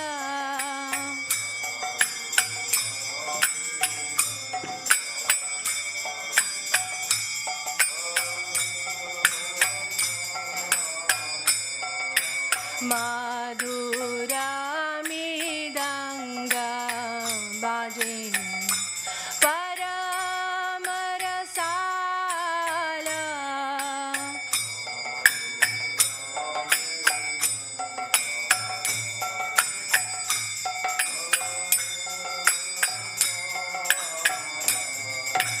shankha baje ghanta baje madhur madhur madhur baje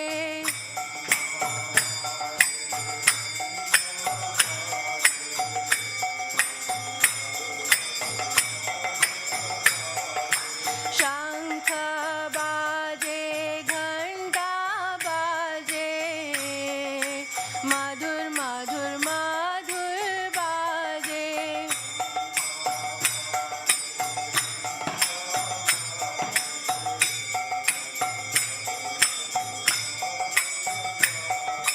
shankha baje ghanta baje madhur madhur madhur baje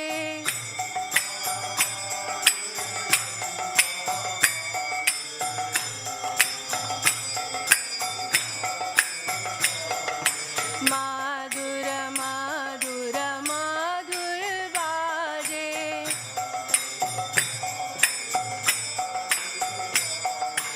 madhura madhura madhur baje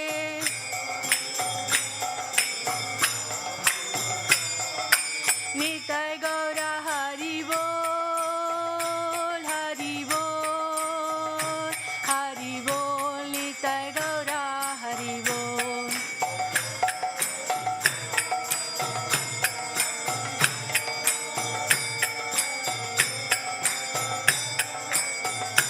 nitai gaura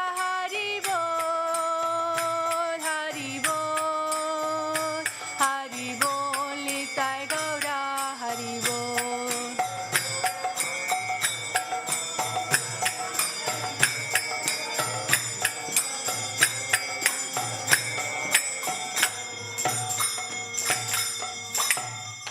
किब बहु कोटि चंद्रजीनी वदन उज्ज्वला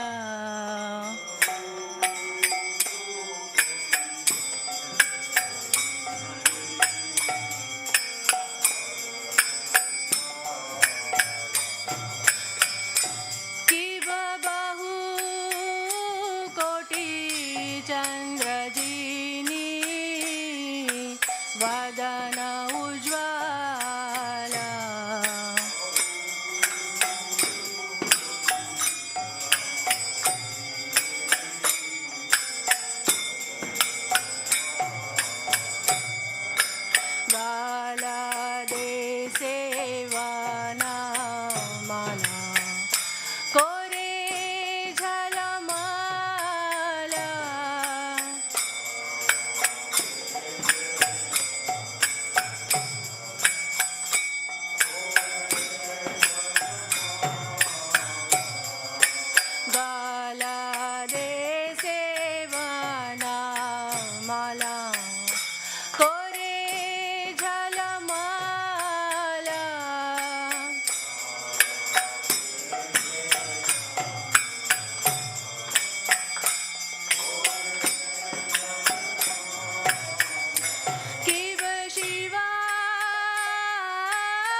कति विनोद देखे गौरार संपद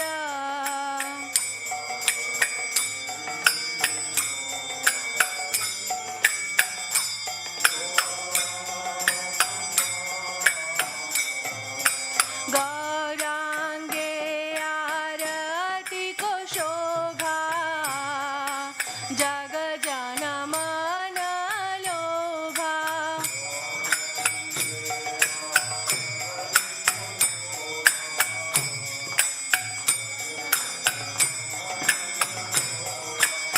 गौरांगे आरती को शोभा जग जन मन लोभा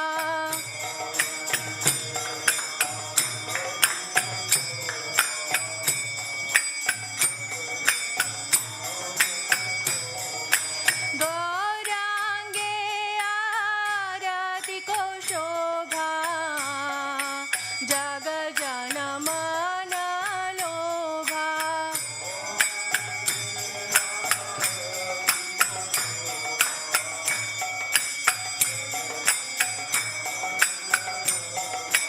जग जन मन लोभा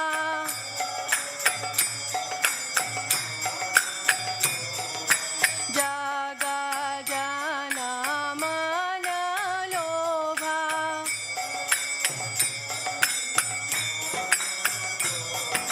निताय गौर हरि बोल निताय गौर हरि बोल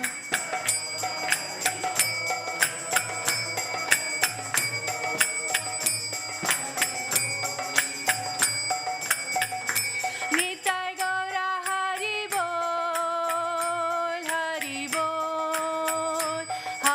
बोल निताय गौर हरि बोल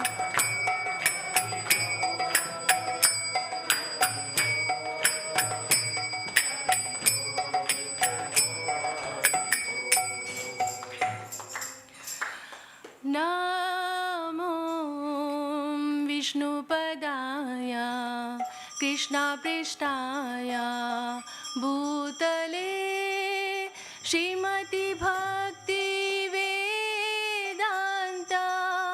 स्वामिनिति नामिने नमो विष्णुपदाय कृष्णपृष्ठाय भूतले Shrimati Bhaktivedanta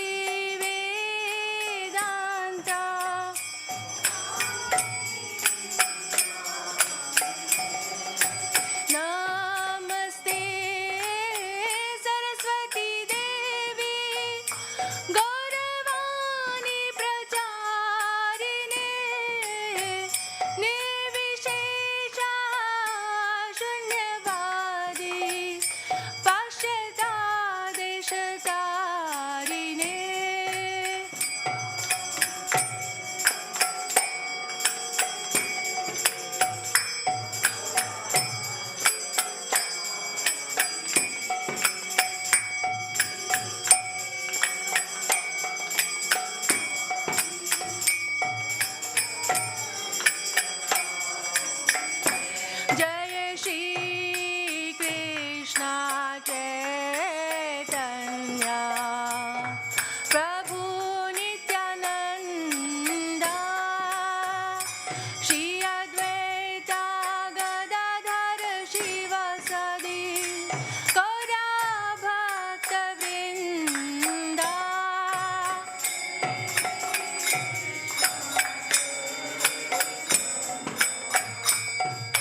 Krishna Krishna Hare Hare Hare Rama Hare Rama Rama Rama Hare Hare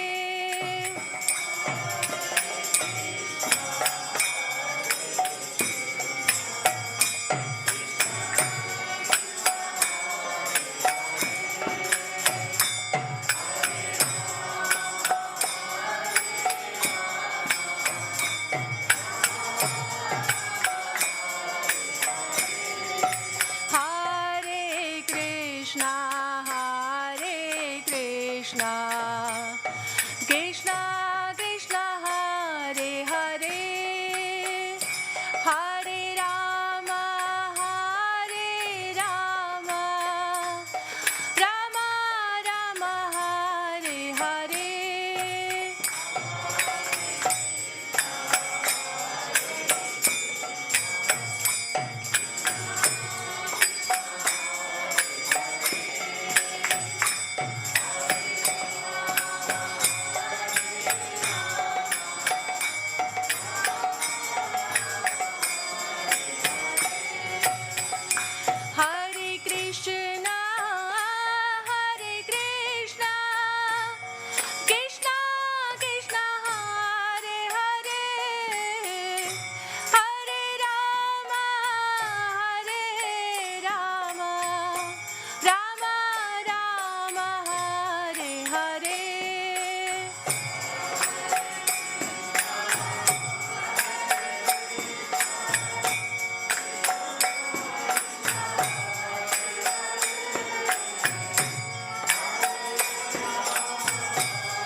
Hare Krishna Krishna Krishna Hare Hare Hare Rama Rama Rama Hare Hare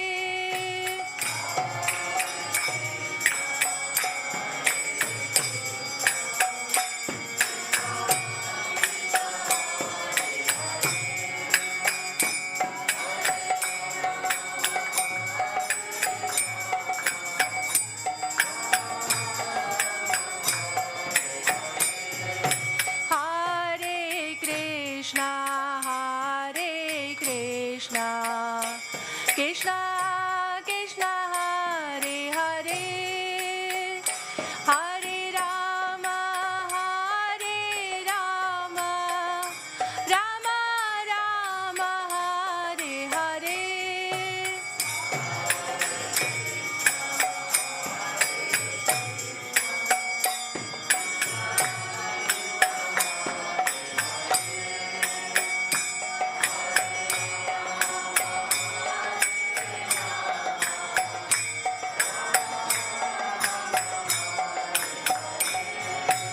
Hare Hare Hare Krishna Krishna Krishna Hare Hare Hare Rama Rama Rama Hare Hare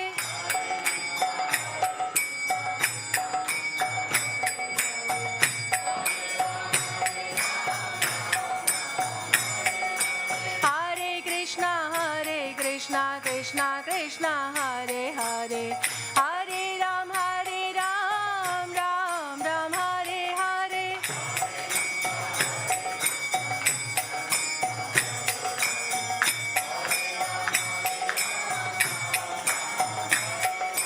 Hare Krishna Krishna Krishna Hare Hare Hare Ram Ram Hare Hare Hare Krishna Krishna Krishna Hare Hare Hare Ram Ram Hare Hare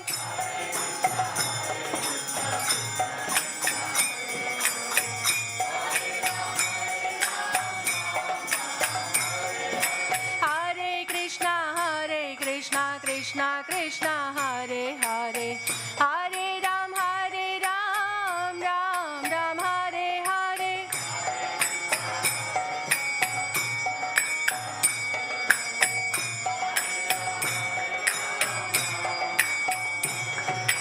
Hare Krishna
Krishna Krishna Hare Hare Hare Ram Ram Ram Hare Hare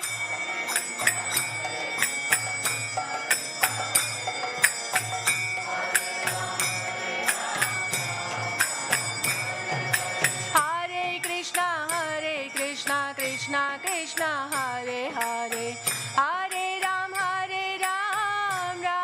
Ram Hare Hare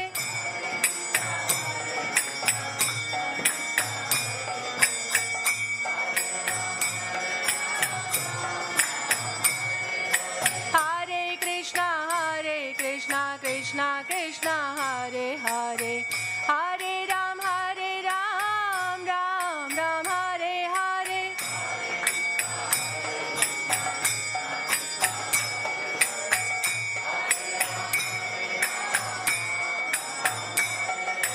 Hare Krishna Krishna Krishna Hare Hare Hare Ram Ram Hare Hare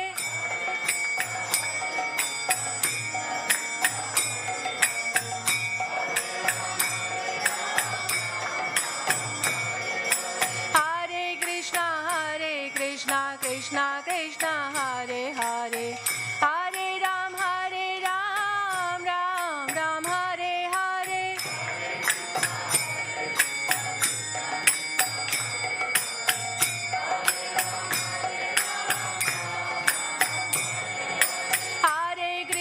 Hare Krishna Krishna Krishna Hare Hare Hare Ram Ram Hare Hare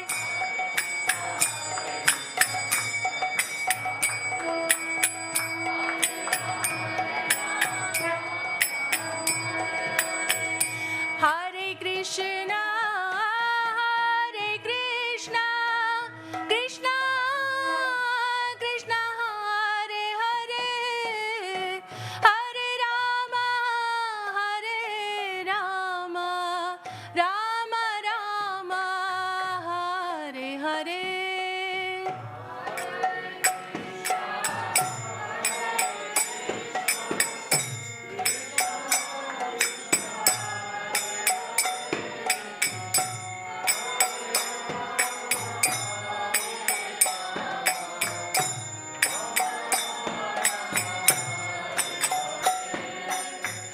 Shri Shri Radha Gokulanand की जय सिया राम लखन हनुमान की जय श्री गौनिताय की जय श्री शिला प्रभुपाद की जयं विष्णुपाद परमहंस अष्टोत्तर शतश्री श्रीमद् अभय चरणारविंद भक्ति वेदांत स्वामी श्रील प्रभुपाद की जय इस्कॉन बीबीटी फाउंडर आचार्य श्रील प्रभुपाद की जय जयं विष्णुपाद परमहंस अष्टोत्तर शतश्री श्रीमद् भक्ति सिद्धांत सरस्वती गोस्वामी महाराज की जय अनंत कोटि वैष्णव वृंद की जय नामाचार्य श्रीला हरिदास ठाकुर की जय प्रेम से कहो श्री कृष्ण चैतन्य प्रभु नित्यानंद श्री अद्वैत गदाधर श्रीवासादि गौर भक्तवृंद की जय श्री श्री राधा कृष्ण गोप गोपीनाथ श्याम कुंड राधा कुंड गिरि गोवर्धन की जय श्री वृंदावन धाम की जय श्री मायापुर नवद्वीप धाम की जय श्री जगन्नाथपुरी धाम की जय गंगा माई की जय जमुना माई की जय भक्ति देवी तुलसी महारानी की जय हरि नाम संकीर्तन की जय समवेत भक्त वृंद की जय निताई गौर प्रेमानंदे हरि हरि बोल all glories to the assembled devotees all glories to the assembled devotees all glories to the assembled devotees all glories all glories all glories to Sri Guru and Sri Gauranga. Now we will have our nourishing a prayer. It is on the screen. Please try to sing if you can.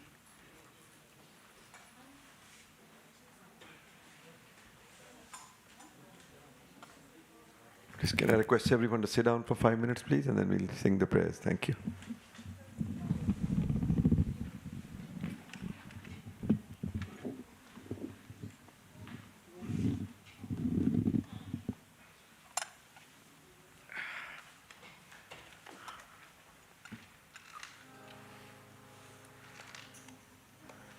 Namaste Narasimhaya.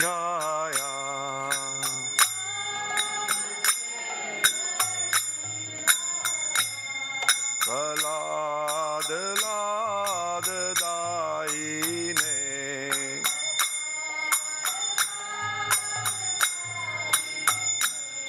Hiranyakashi Purvakshaha.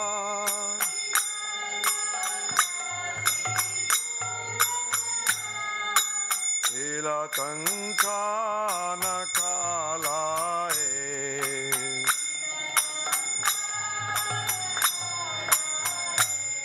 Ito Nasimo Parato Nasimo.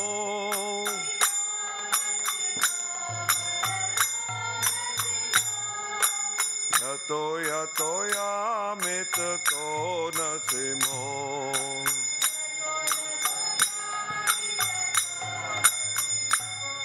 Mahe Nasimo Hridaye Nasimo.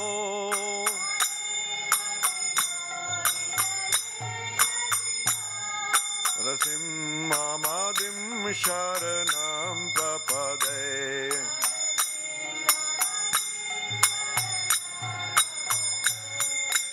Avkar Kamal Vare Nakhan Adbhut Shringar Dalita Hiranyakashipu Tanu Bringa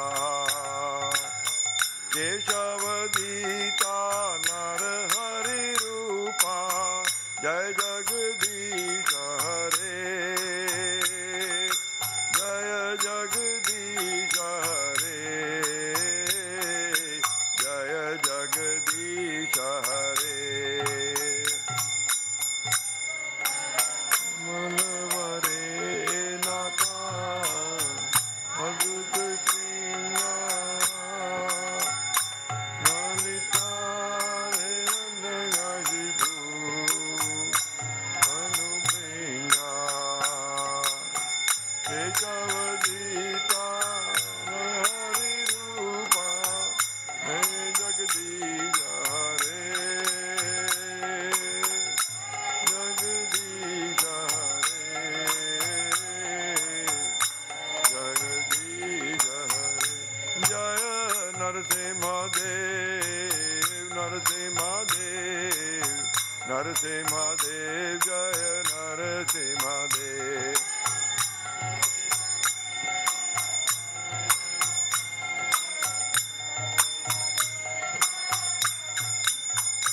Jaya Prahlad Maharaj, Prahlad Maharaj, Prahlad Maharaj, Jaya Prahlad Maharaj.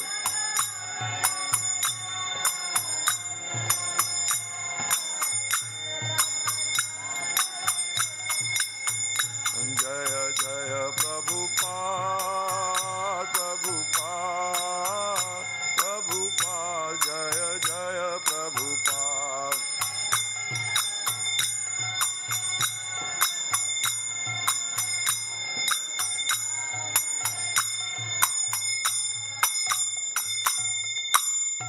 Shri Narsingh Bhagwan ki, Shri Prahlad Maharaj ki, Gaur Premanande. Thank you very much for attending the Aarti. Prashadam is now being served outside in the adjacent room. The next Aarti will be at 9 o'clock, and there will be some Kirtans from now till 9:30. So please, people are most welcome to stay back and enjoy Kirtan. Thank you. Thank you very much. You are getting expert now. You're following harmonium. That's the main thing. You have to go. What time? 7? Okay. But you are coming 8 o'clock. Oh, so you are leaving at 8. Acha, look. That's plenty time.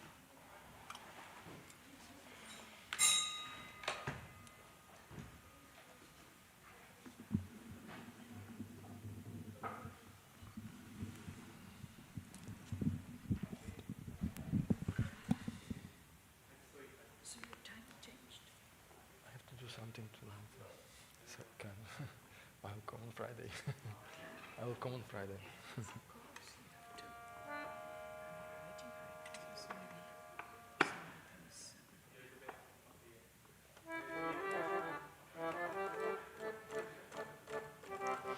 Start, I'll just back 2 seconds from reception. Okay.